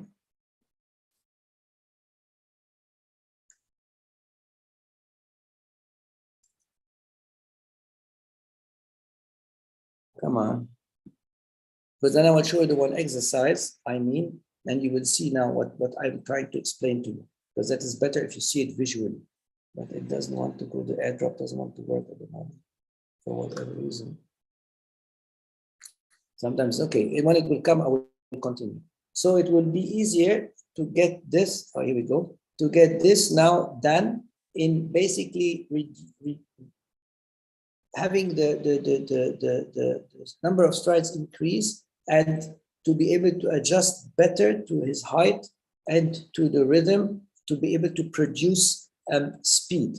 Okay, now it doesn't want to, still not transmitting. Oh, here it is, it's coming. Give me a second so that you see how I do that usually. After having done the measurement, I said, again, we are doing the measurement. So you have to know the stride, the stride length in a sense by this calculation. So if you are a male, again, the length of the trochanter from the trochanter bone to the down to the ankle. So you've got the stride, the leg length. And that leg length, then you multiply with 2.4 with women or 2.5 for men, and then you will get the optimal stride length. Okay, here we go.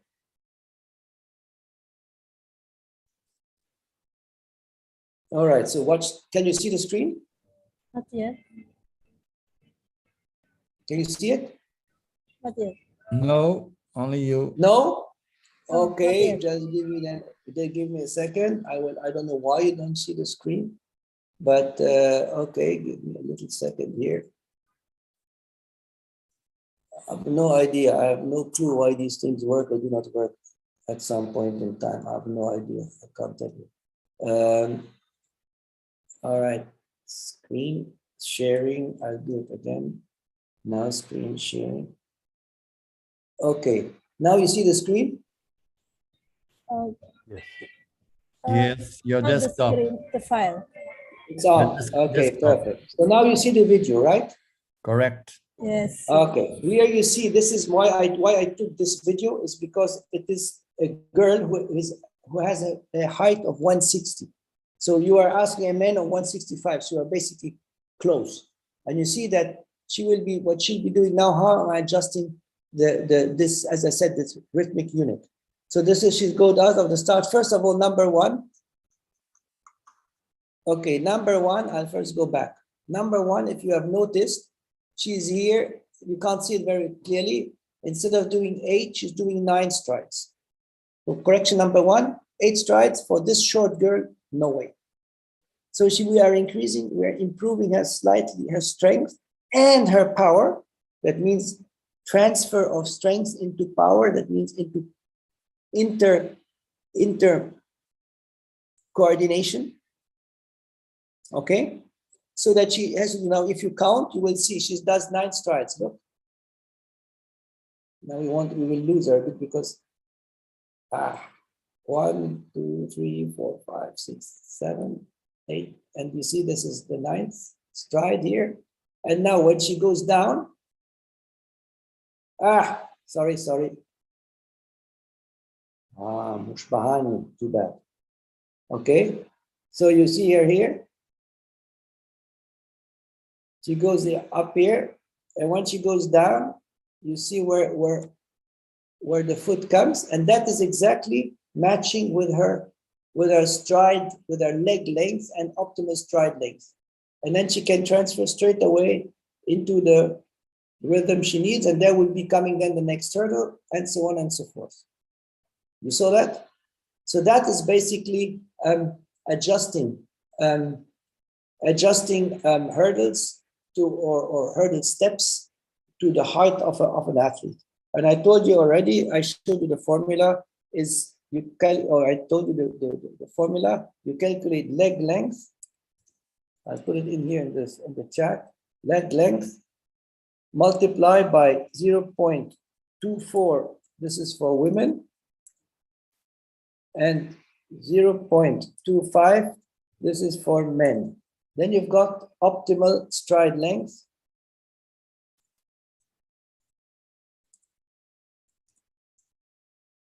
Stride length in Vmax.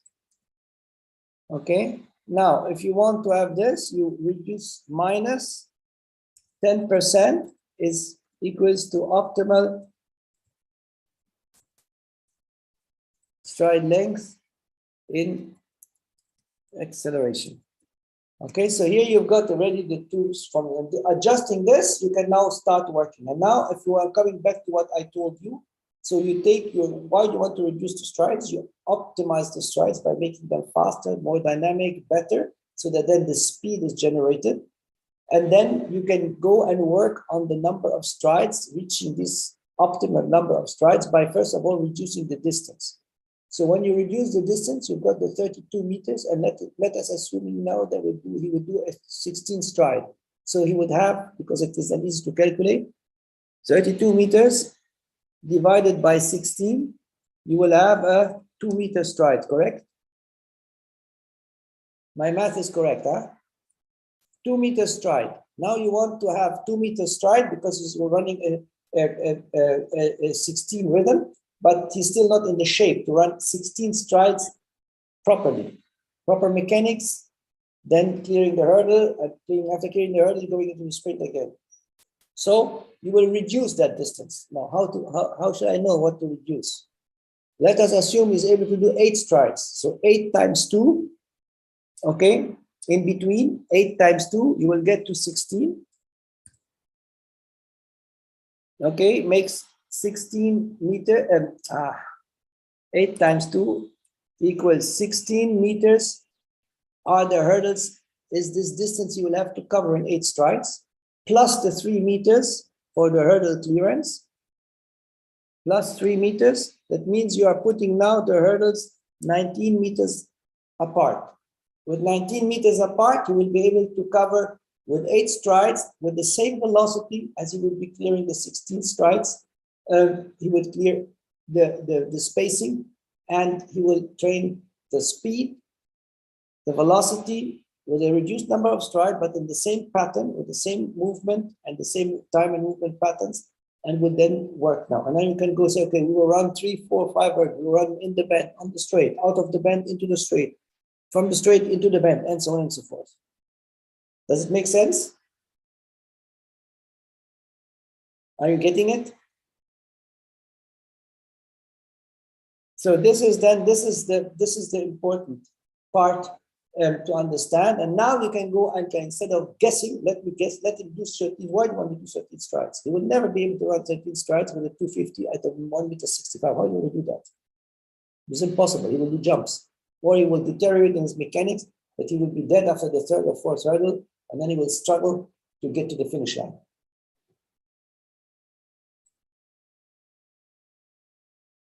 Okay? Any question on this part? There are some chatting on the chat box. Are there some in the chat? No, I'm not seeing any.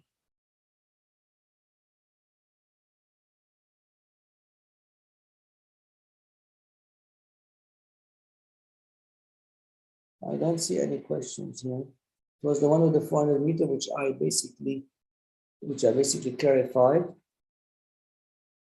At the moment, I don't see any questions anymore. Anybody has any other questions?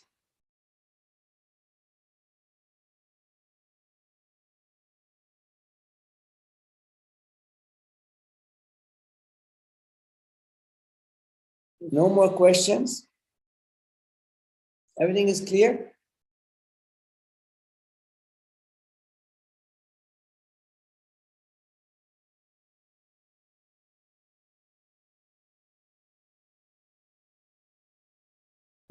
Okay.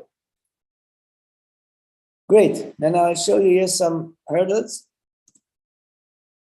of exactly what I've been talking of Anina, so that you see a bit of hurdling at the same time. Let me share the screen again.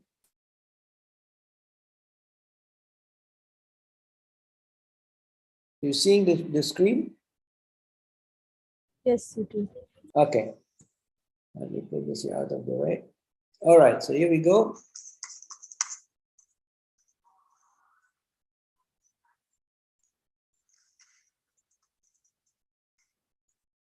Okay, so you see here, this is to purely improve that start drive first with no hurdles.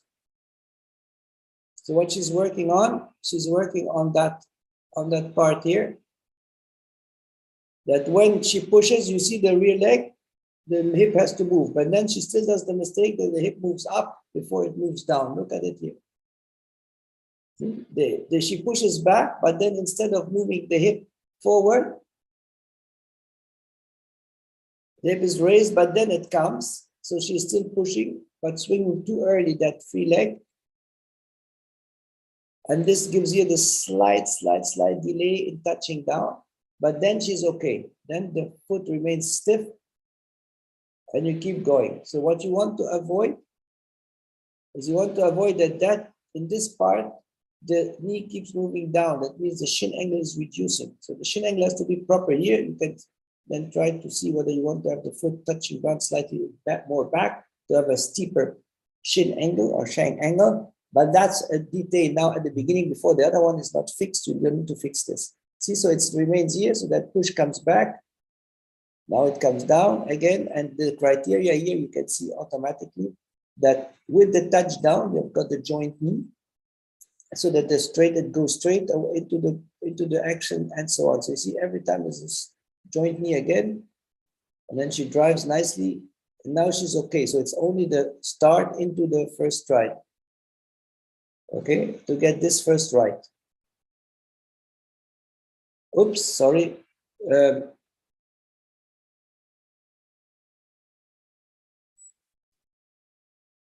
Number 2. Is the screen still shared? Not yet. Not yet. Ah, strange. Why does it go out every time? Strange. It's really strange. Okay, let me share. Okay. Yes. Okay, now you see the screen, right? Yes. Okay, now you will see a hurdling exercise, so that you see the hurdling exercise and the transfer of mechanics. See what I told you now.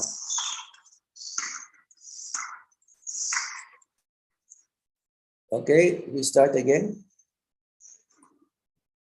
So what I want to see is basically, here already she's doing the first mistake. She's approaching her mechanics very strongly to the men's, but the hurdles are not hard. So she's basically increasing the ground contact, hence delaying the hurdle clearance, which makes that this is where you saw from being able to run at 0.31, 0.32, she's running at 0.35, 0.36. Okay, now that is okay, But now from this move, from here onward, she needs to go down, but she's not. See, she's extending here. She's doing as if the hurdle is higher, but it's not. So once the heel is on top of the hurdle, you can drive the knee already down. So she has a delay here, which increases stride, the time over the hurdle. Now here she's okay, but she collapses. You see here how she collapses? From here, she should go up and forward. She goes down and drops. See, and now she has to do a very short stride in order not to collapse completely. And you see how she collapsed here? Here we go. You see, from here to here, she collapses. So she's passive, but that comes from this phase here. If she would go from here straight away, instead of going down, she will be able to straight by that. And that will cause then all of a sudden the problem. Here you see, there she is on top of the hurdle and she just takes it up. So she's a passive phase. This is what has affected since she had this injury. Here you can see her again. Now it's getting better here, you see, but here she's collapsing. So again here, from here to here, she's collapsing, and now she has to go down short, very short, quick. And then she's going on backside mechanics and then adjusts her again, it goes again. So you see where the problems still are after having had that injury and then not being able to run and being a bit out of shape. But that woman had a 1241 already. So the aim is to get her as close as possible again because she's not getting younger at the same time. Okay. Let me see, get you one more. Not from her, but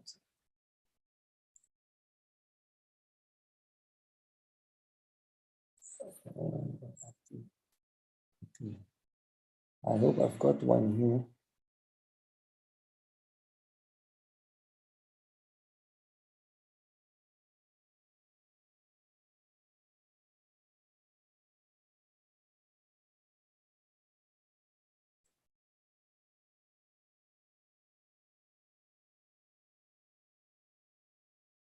Okay, there we go.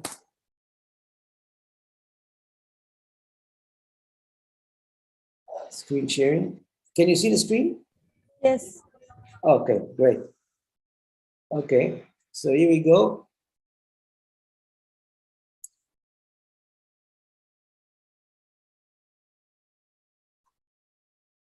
And here you see now the mechanism we saw already quite a lot.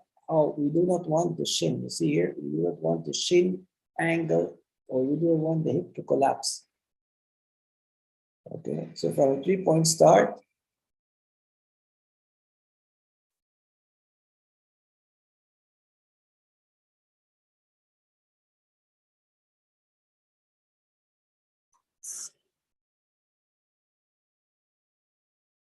here is a passive phase. This is what we have been, see what he did well at the beginning. He's now with increasing speed. He's not able to come from here, the hip up with that ground contact, getting the hip up, so getting the foot really underneath the center of mass, so that collapses. This is why you see here, there's a passive phase where the foot or the shin only sort of moves forward. That means the knee goes pointing downwards, and then it goes pushing off instead of using this as a, and that comes from this movement here. Look here. When he opens up here, now the knee must drive down, and it doesn't drive down properly. So see, there's a passive phase here, from here to here. And now when it goes down, you have the impression that it is good, but this is where the problem starts, okay? This is one. And here's another one to improve the mechanics. Okay, with the drop jumps.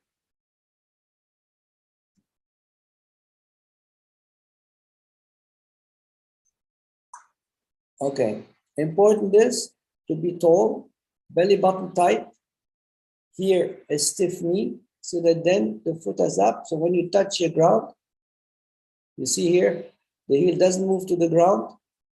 It still has no ground contact. and you get up here into that position. Then we let it go now normally. Did you see the normal movement? Okay. Let me see if I've got the last one in here.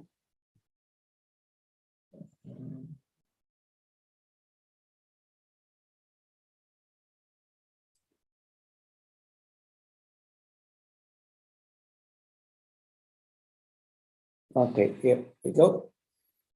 In order to be this push mechanics from the beginning, you can put the athlete already into a sort of lean forward. All right. So there is here the lean forward. Here the extension could be slightly better, so that there's an alignment between shoulder, hip, and base. Here the hip could be slightly further. It could be here. But independently now, I'll first show the video. Okay, and now I'll play it.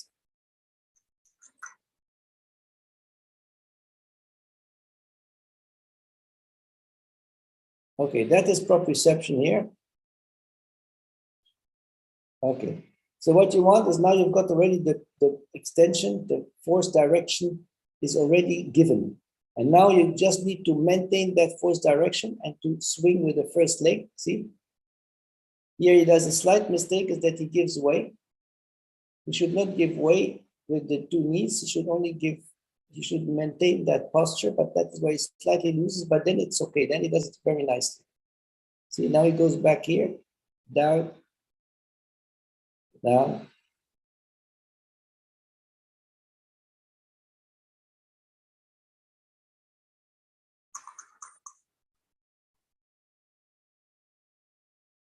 Okay.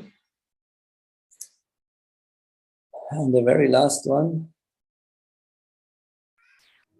I'll show you what happens when you cannot transmit forces properly.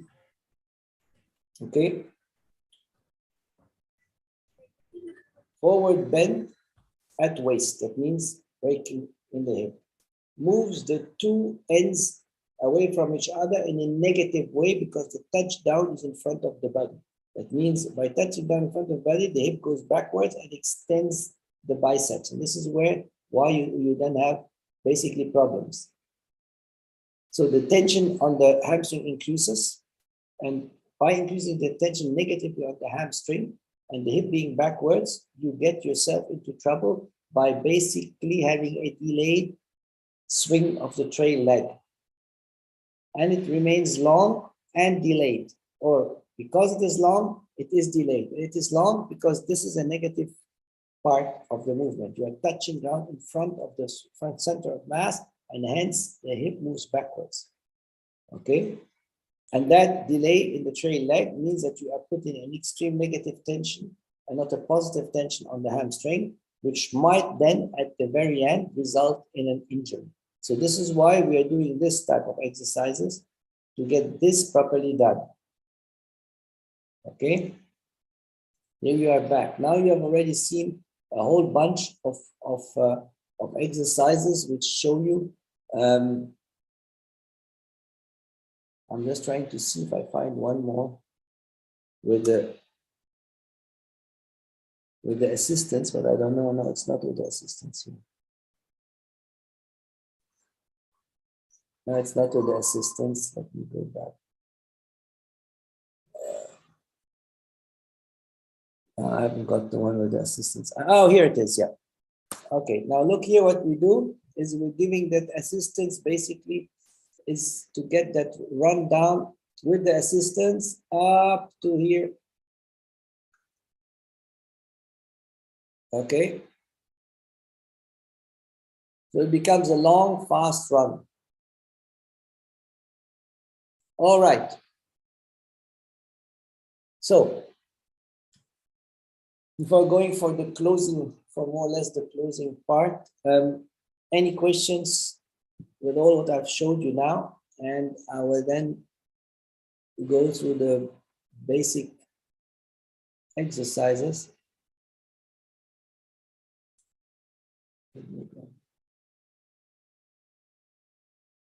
Which I told you, I promised you. Any question?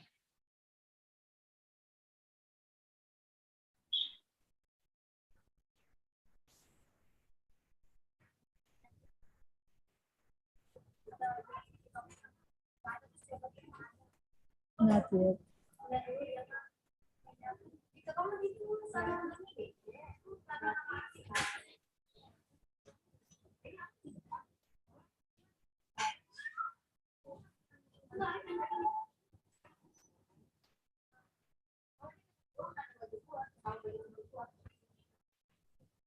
No.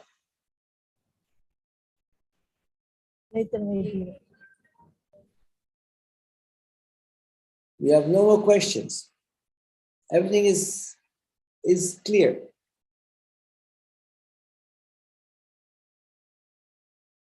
Learning to digest. Obviously, yeah, it seems so. Learning to digest all this. Okay, then I will show you a video on the.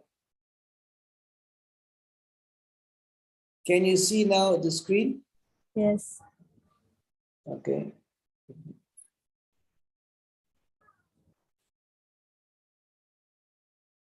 I close the first all to show you afterwards the other part. Oh, now I lost one. Ah! Sorry, excuse me. I closed. No, there it is. No, it's not. That's the wrong one. Anyway, sorry. Which remained open. I need to go back here.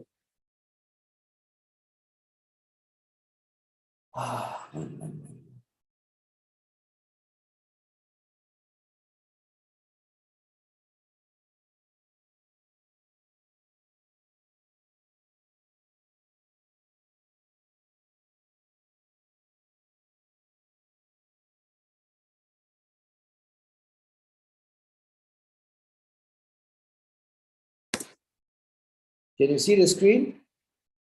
Browsing through the history of the 400 meters, it becomes obvious that the race may well be described.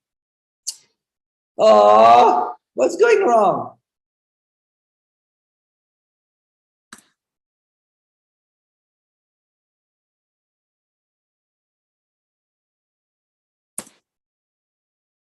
Okay, what's this?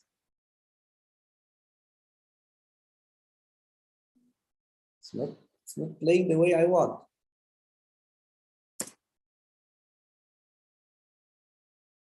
Browsing through the history of the 400 meters, it becomes obvious that the race may well be described as one of the most American of all events. American athletes have won 19 gold medals out of 28 in the Olympics and 10 out of 16 in the World Championships. The 400-meter dash made its debut in the first ever modern Olympic Games held in Athens in 1896.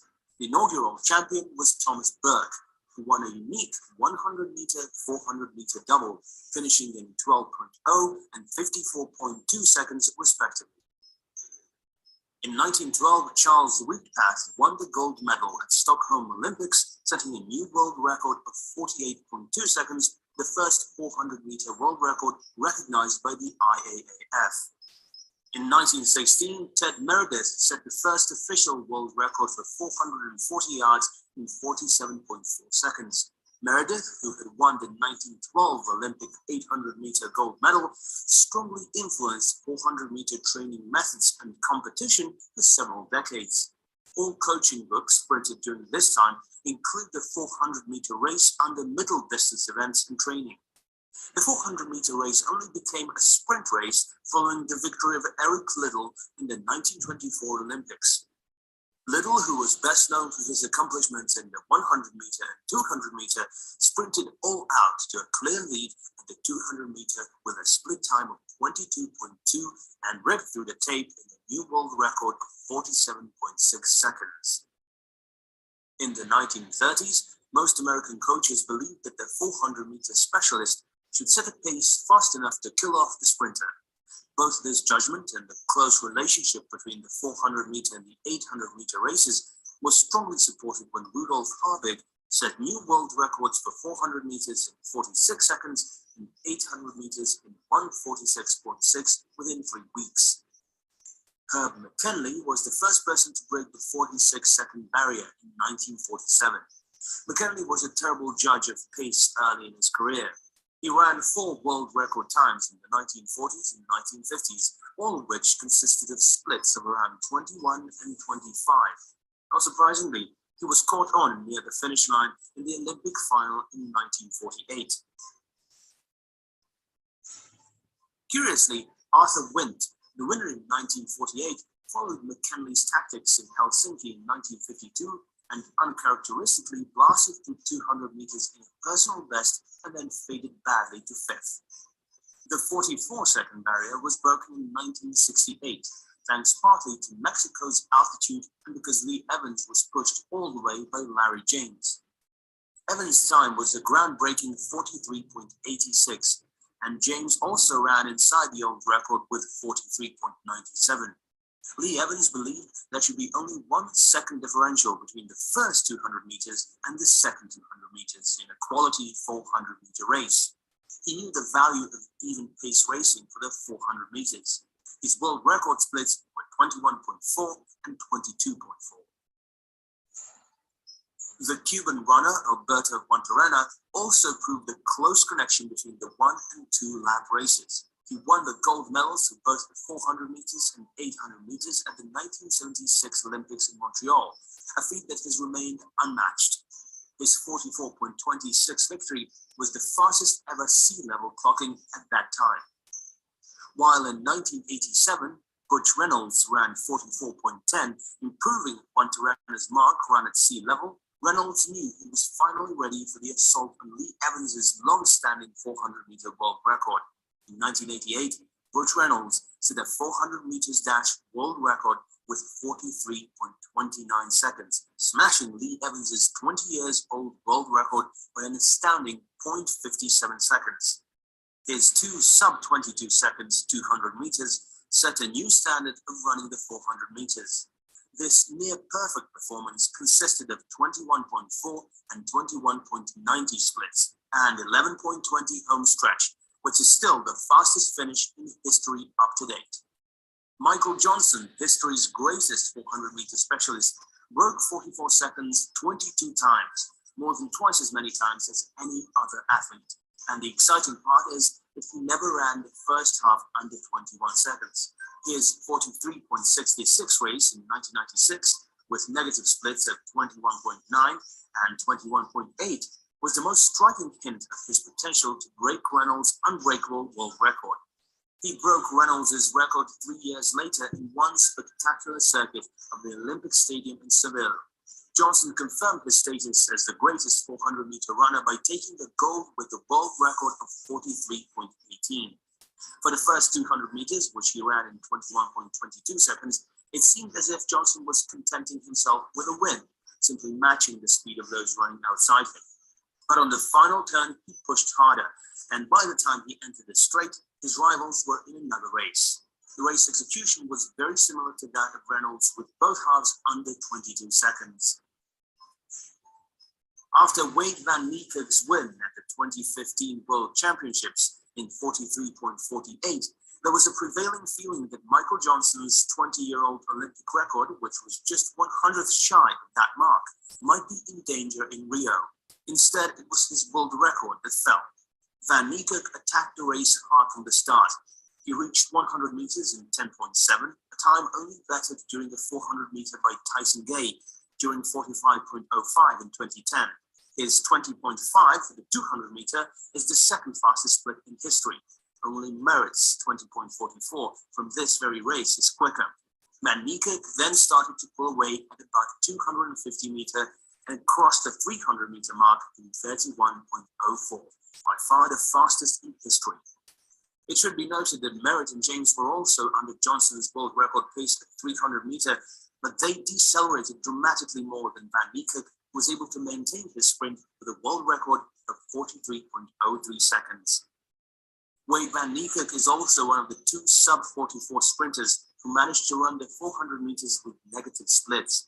It was an even race with 11.3 at 100 meters, 21.9 at 200 meters, and 11.4 for the last 100 meters, finishing his first sub-44 race in 43.96 seconds. Since nobody can run the 400 meters all out from the beginning to the end, being able to distribute speed and energies in the most effective way over the total distance is a trait only the best athletes possess. Thus, good pace judgment and distribution of effort are the primary means to achieve success in the 400 meters. One interesting stat is that every single world record from the 60 meters to the marathon was set with negative splits, except 400 and 800 meters. It is obvious that the hardest races to master are the 400 meter and 800 meter races, but this also means that there's great room for improvement with proper training.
All right, so I want to show you one last. Let me first see in the chat whether there is something. Look at this video. Which video I don't know because I don't have the video it's talking about, and there's no link. All right, so I'll show you one drop jump because we have been talking about the drop jumps or the reactivity. Look at this one. Okay. Okay. Look at this height. All right.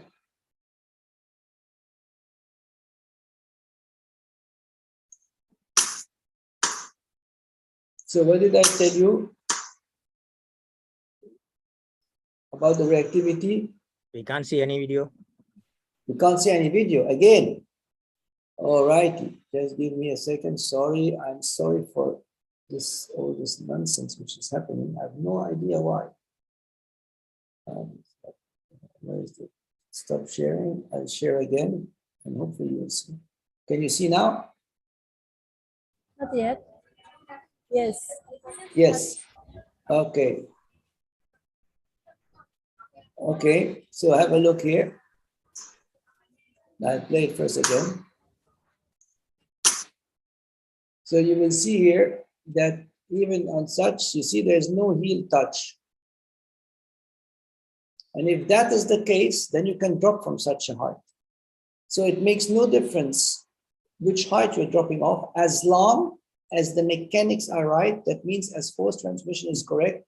That means in the drop jumps, in the reactive jumps, is if the heel does not touch the ground. See? Look again from as a normal jump. So when we do reactive strength, what we want to see is we want to see this type of movement. And there is no, oh, because I dropped from 80 centimeters, oh, because I dropped from 1 meter, oh, I don't know what. It doesn't change the mechanics, it doesn't change the physics, it doesn't change the force transmissions. So if you want to have a proper force transmission, you better stick to the principles. You better stick to the overall theory from a principle point of view, and then you can do whatever you want in your training. Okay, so that is very important to understand in order to be able to get things right. Now I will show you a last from the World's Championship. First of all, I need to share again. I don't know. Okay, now you're seeing you're seeing hopefully the data. Yes, yes, yes. Yes. Okay. Oh, now I'm connected. No, I'm not connected anymore. Okay. Okay. Let me see if I can increase slightly the figures. Like this is better, right?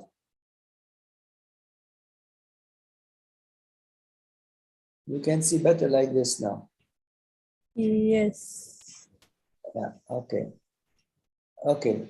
So here you see the names of the athletes. For example, that was during the World Championship 2009 in Berlin. You can see here all the jumpers because we once said let us compare, let us see. So you can compare here, for example, you've got, let's take a similar time because you were asking about it yesterday. I'm just checking quickly. 10:31, 10:31, 10:34. Here we've got a 10:34, 31, 35. Okay, we'll take a 35, 28. Here at 10:31, we'll take this one here. Okay, this one here, and the 35 here, 32 here, the first one, Edwards. So you can compare. You see, they've got, for example, on the reaction time, 175, 181. Okay, for the first 20 meters, 3.01, 3.11. For the 40 meters, 4.875.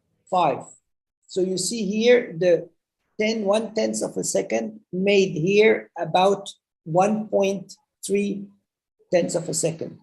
667, 678. So here we've got already 0.037, 7 plus 8, 1.1 again.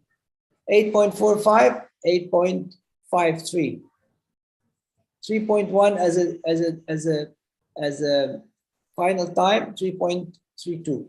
So we can see where did it get lost? Basically, it is in that first phase. So on the first 20 meters, he basically lost the race and carried it all through. That is why he's got 10.32 and 10.31. You can see here for the first 20 to 40, 186, 189. Here is already, he's basically having 300ths of a second gone. 180, 178, 178, 175. So even by getting better between 60 and 100, it doesn't matter. You lost it at the beginning. So where would you advise this guy is to work on his power, to work on the mechanics of the acceleration rather than to work on the flying mechanics, which seem to be okay. And his endurance seems to be okay because he's get between 60 and 80, he's got 178 and he's got 175. Between 60 and 100, he's got 179, 186. So that did not help to compensate this year. So you see always where we do the mistake is that we very often compare not comparable data. So when I look at results like these, you always have to see where does the time get lost? And you have to be objective, not subjective, okay?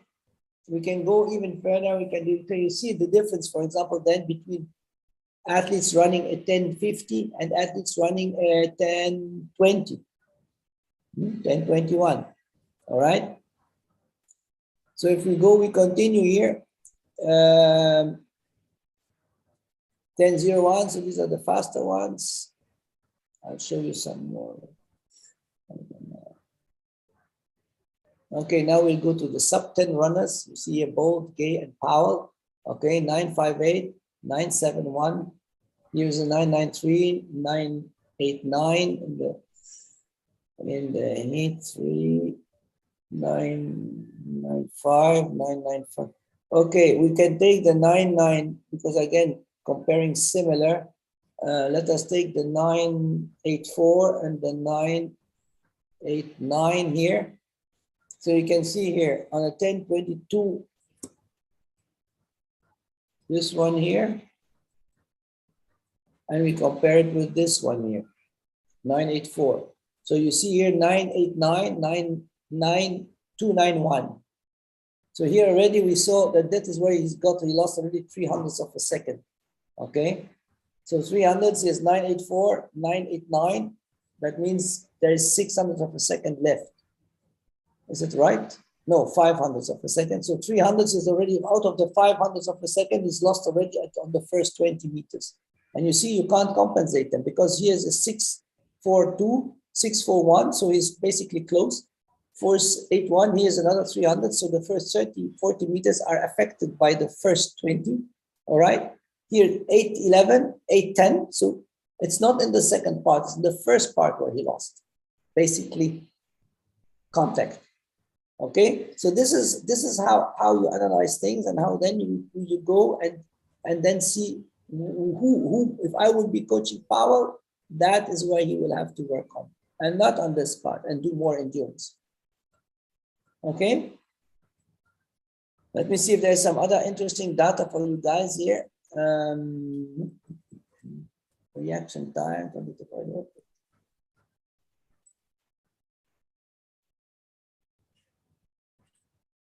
Dyson Gay, Alpha Power.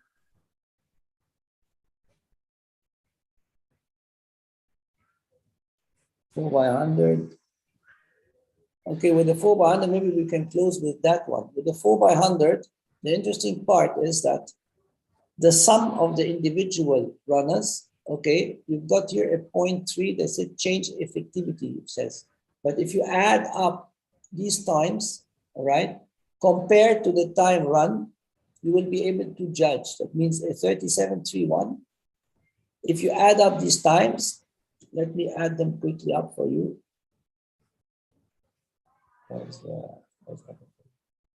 Okay, we've got here 10.57 plus 9.20 plus 9.12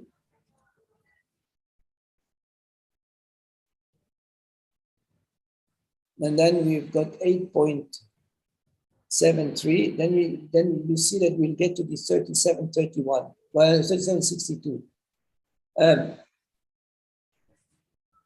Now I'm just trying to check, but they haven't got the PBs.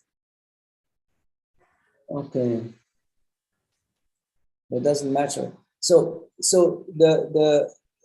these times here have already a 0.31 as a difference. Okay, normally this is not an exchange effectivity, because what you need to do then is you need to compare this with the PBs. These guys, the PBs of these guys. Okay, so this is when you run flying in 873. Okay, so what you do is you add up the 4 times, and then you compare with the time run, and the difference shows you about the change effectivity. All right. And then you will see whether it is the sprints or whether it is the speed of the exchange of the baton, which will tell you which part is, where is their development left. And that is carried throughout, because the timing is done on the baton and not on the sprinters as such. So you can be fast sprinters with these fast sprinters here. Most of them all sub 10 runners. You will have to expect a 37. But maybe it could be a 36 if the change of activity. I will try quickly to see whether I can show you the last one with the Check here.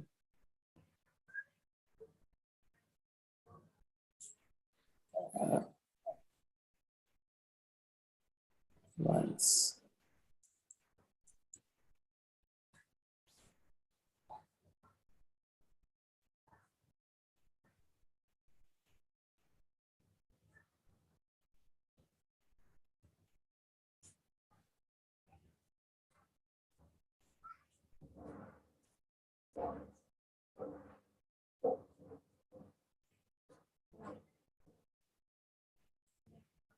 If I find it quickly, I will show it. If not, we leave it. It doesn't matter.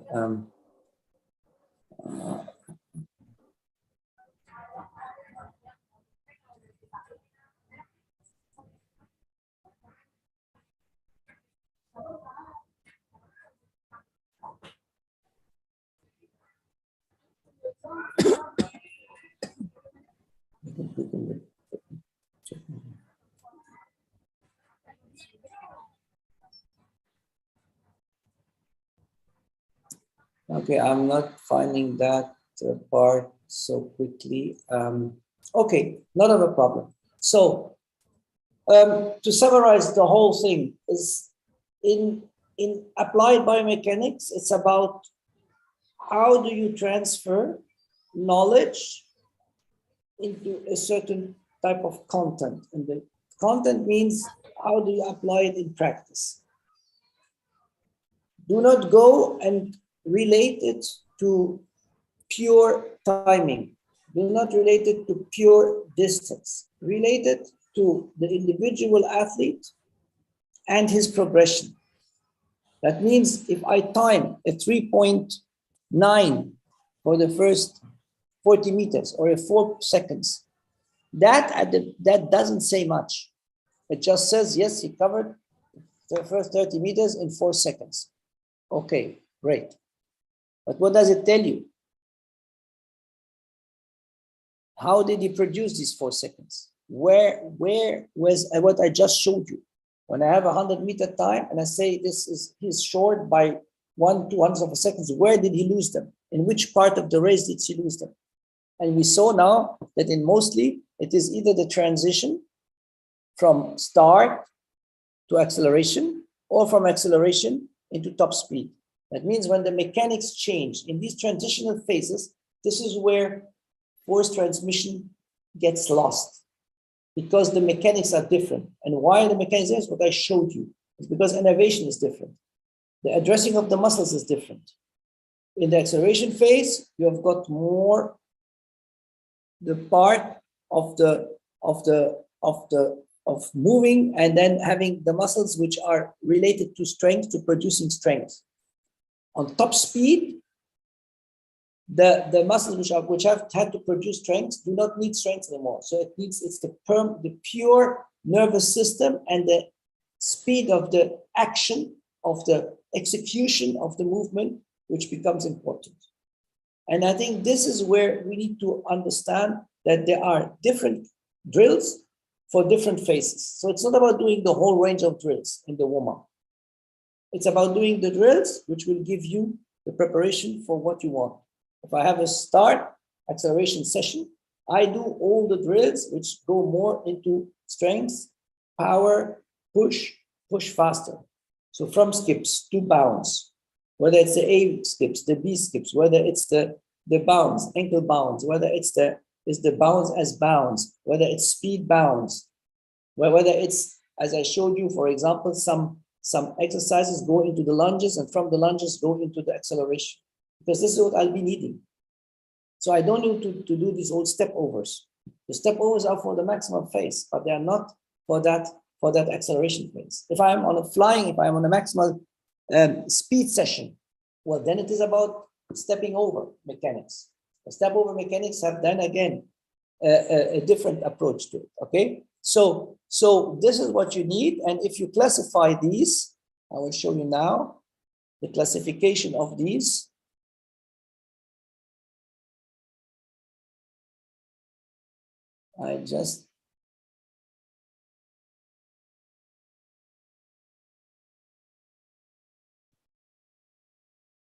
All right, here we go. I'll share my screen again.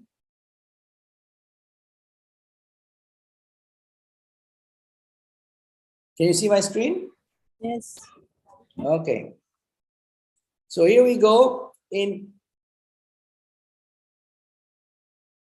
When we talk about mechanics and the guidelines and the cues, we have mechanics for every part of the phases. So training mechanics, meaning here angling, marching, straight leg shuffle, straight leg bound, shake-ups, B-skips, blah, blah, blah, and so on and so forth. These are to improve a certain part of the mechanics. When you go to fast leg, it's another part of the mechanics or of the technique. And all of them help you to master better force transmission and shortening the ground contact, not compromising with the ground contact. Okay, so these go here for any part of the acceleration high-speed mechanics. So you can choose from these exercises depending on what you want to do in the session. If you have more a start of a session, here you've got exercises. Then it's what I showed you, plyometrics, or certain more complex movements. Jump, run, or go. Lunge, go. Drop, jump, go. All right? When you want for lateral movements, these are then more for the adductors and for the stability of the stride, so that you're left, right stride exactly the same. The backward drills is more for that pushing, so that when you get onto the foot, you get that extension of the tissues and the tightness in the ankles, and getting that eccentric concentric phase, so that you do not collapse when you touch ground. Okay, then the pure running mechanics for the as a more complex one are the ones where you've got these segments of running, the body posture, the recovery mechanics, the transition, the ground preparation, the push or the impulsation, and the arm action. Okay. Then if we go and say, okay, what do we need to be able to cover all of this? Well, we will be needing, let me make them again a little bigger so we can see.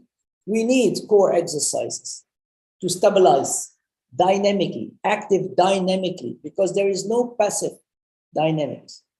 When we are, the only passive dynamics is in the start. Once the body has motion, that's it. I do not need all these static exercises. I need active dynamic exercises, because this is where I want the stability, is why the body is disturbed in his through motion, in his stability.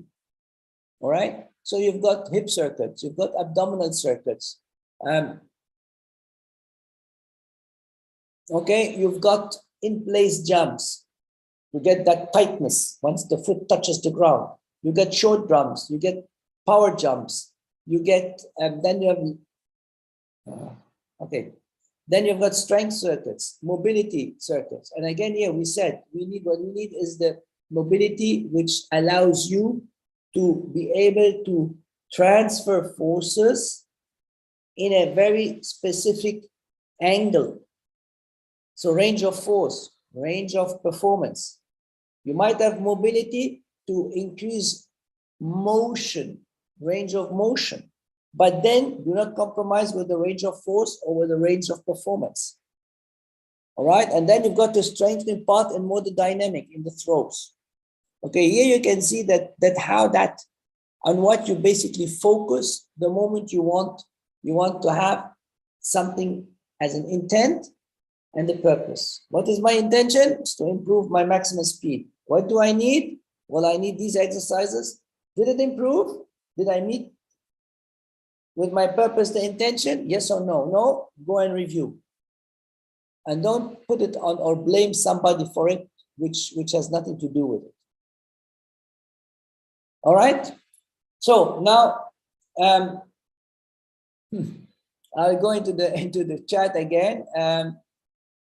Can we have a copy of all your slides? Or we will discuss this with Ria, with the ADC.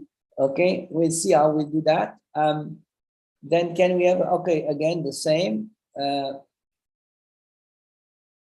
so I won't send them individually, but I will, if you will, I will see how with the with the ADC. Okay, so there is no more questions in there. Any other questions you need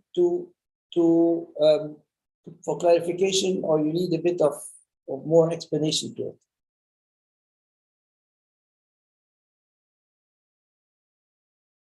Did the message pass through about the biomechanics in specific sprints and hurdles? I tried to sort of widen it a little bit in going into one or the other area, so that, because I still believe that there is nothing on its own. There is nothing. This is biomechanics. There are principles of biomechanics, and then you have to see the complexity of it. And then you have to pick and see, what do I need of the information, whether data collected, whether it is theory, what part of the theory does help me improve my training, does help me improve what I'm doing. Okay? And then comes the specificity of the individual. As we were at the example, I've got a 400-meter hurdler, 165. Why should I do 13 strides with him? Is it impossible? It's a 250 stride. I don't know how that guy wants to do a 250 stride. I have no idea. He can do strength training as much as he wants. He'll be flying. He'll be jumping. So jump 13 strides or run 15, which is better. All right. So this is where you have to then, where it comes to this application. What does science tell you? And now you take that information, and how does this apply now to my situation? So don't let science dictate on you. Science, if science dictates on you, you've lost the game. Vice versa, if you do not take advantage of science, and here now a specific case of the biomechanics, that means of the physics, well, then you are at disadvantage as well. Because we know you don't need to guess, and you're not taking that information. We have anyway still a lot of areas where we assume. That means we guess.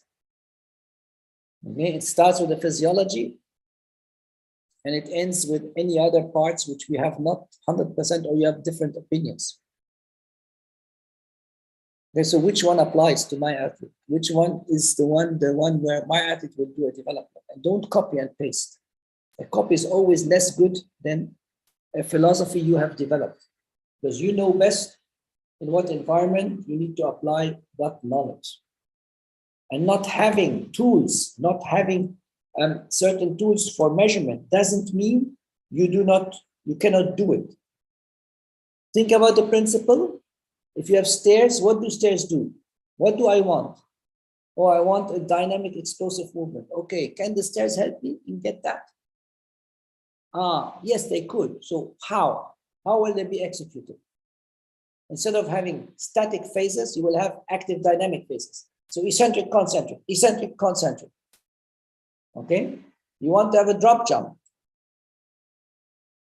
Where do you put the main focus of the drop jump? On the ground contact. If the ground contact is not met, forget about the drop jump. Forget about plyometrics. I had it last week here. I was with my colleague. We had the German championships in Berlin. For those who came earlier, they were allowed to train, and they were training in the stadium where I train daily. And my colleague came, and we were watching some of the so-called hurdle jumps. And he was telling me, look at this.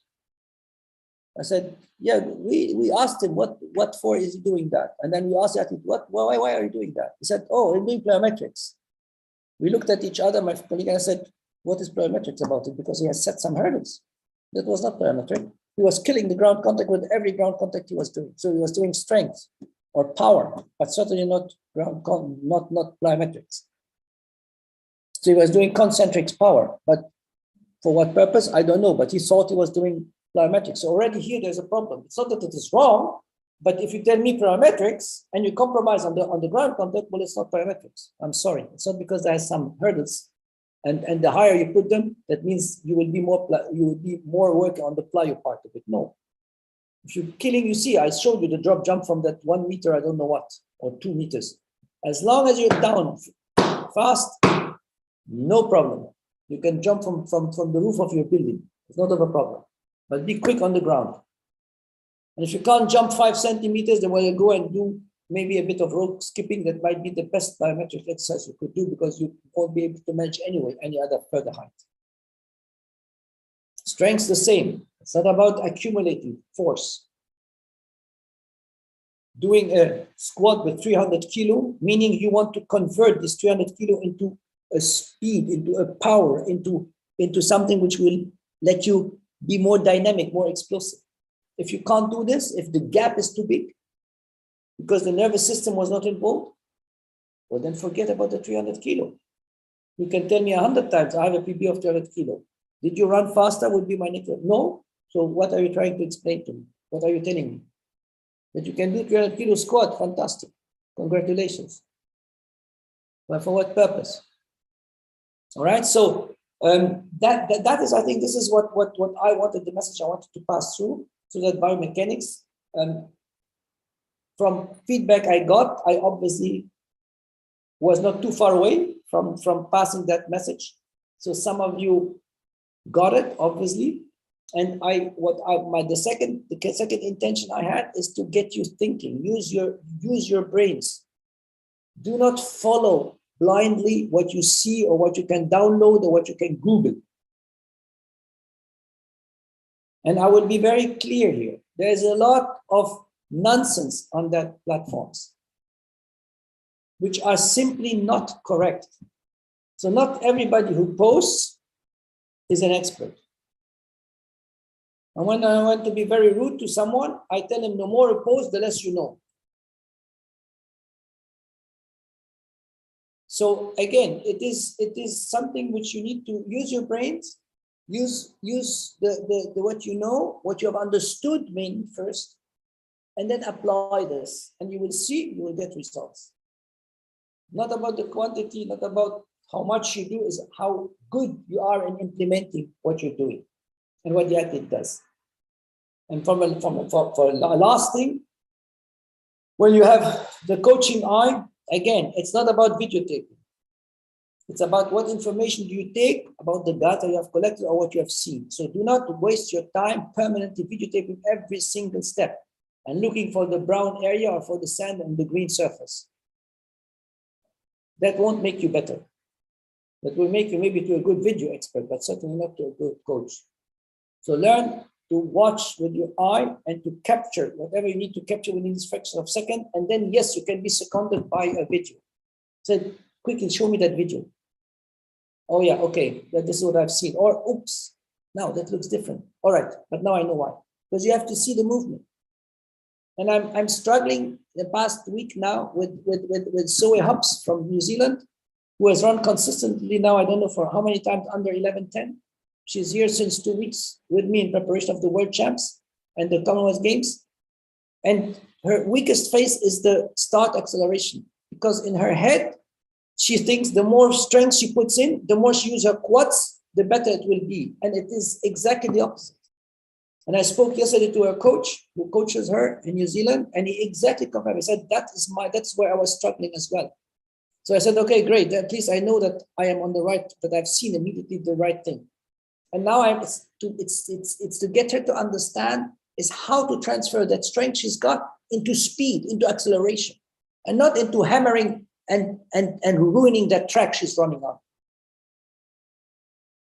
So this is where you get as a coach an experience and say, wait a minute, it doesn't match with what I know or what should be. And now it's up to you, the coaching language, to see how do you get this message through to the athlete so that the athlete gets it and something happens positively following that. All right.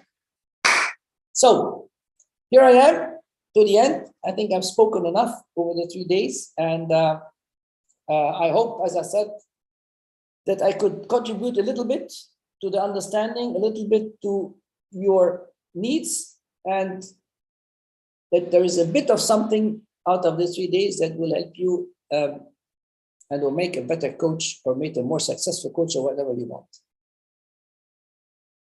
Thank you. Thank you, Raf. I'm here. So thank you very much for the 3 days. Raf bring us to the, I don't know, it's somebody say it's difficult to digest or still trying to digest. But also actually, I hope you come to the thing that the science or biomechanic you can use in your daily work as coaches. So actually, RDC, starting from now, we would like to take a new program for you all, because when you join the webinar or seminar or course in ADC, we would like to know what you do after this course, after the course. That's why I also want to see what you do actually after this biomechanical webinar in spring, because I'm very curious about the situation that now I need you to make something like what is project, the biomechanical project in with your athlete, with your individual athlete, because I don't want you the biomechanical science useless for you. It's only you come here and you hear and maybe asking question, but also you make it. So I will ask Ibu Ria to send a letter to the federation and to collect your project maybe in 1 month, so we know that you are work on the biomechanical, because it's science is not easy. It's sometime we just put the science in our head, but we don't never use it. But as Ralph say, we need to use the science. We need to work on the science, but it's not drive by the science, but we drive the science. So there's something that a little bit difficult to implement it. That's why it means it is important to us all from our region to make sure that we can use biomechanical as one tool to develop our training situation in the field. So thank you again to Dr. Ralph Mubahani for the very clear and very systematic explanation, and also a lot of example, a lot of video that we can learn. And also thank you for all the participants who are very serious to take this some webinar with you full understanding and you full time here with Ralph. Of course, I know that not all of you are active to take a discussion, asking question, but I hope you still write something and you still take a note you want to use, you have to use to your daily work.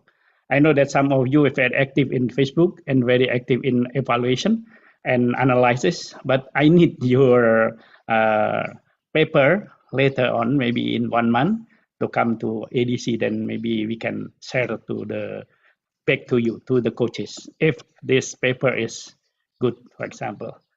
Again, thank you very much for you all, and especially for Dr. Ramubaini. And we from ADC Jakarta already try our best to organize this, but of course we have a lot of mistake. And thank you to Ibu Ria, because Ibu Ria is actually handle this all the time course. Thank you, Ibu Ria, and thank you again for all of you. Thank you very much, Dr. Ralph Mubahani. Thank you. Thank you Good. for having me. Please It was a don't leave. pleasure. Please don't leave the room. This is because still have announcement from ADC Jakarta. We would only announce that your e-certificate will be shared in the WhatsApp group. After we finish and completed your e-certificate, we will share it in the WhatsApp group. And we expected you all. We will prepare participants evaluation form. So we will share it also in the WhatsApp group, and we would like you all to complete the form and return back to ADC Jakarta. We'll give you email, or you can share it on the WhatsApp group. Okay, so before we go, we finish this webinar, we would like our IT, Adi, Mas Adi, to make a group photo. Please, Adi. Yes, okay. So please on your video mode.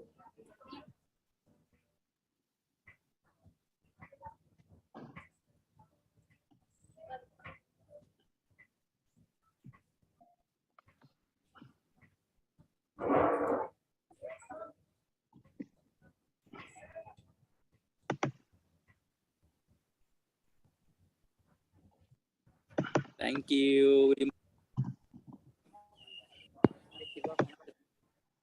Okay, thank you. Finish. Okay, so it finished.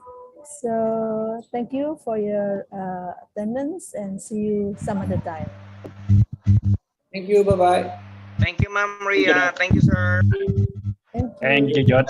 Thank you, Thank you, everyone. Thank you, sir. Bye. Thank you, coaches. Thank you. Bye-bye. Thank you, Okay. coaches. Stay Bye. Bye safe. to everybody. Thank you. Bye. Thank you. Sila, thank you. Thank you, Sir Ria. Thank you, ma'am. Pabangan din sa Poet Kanchodri.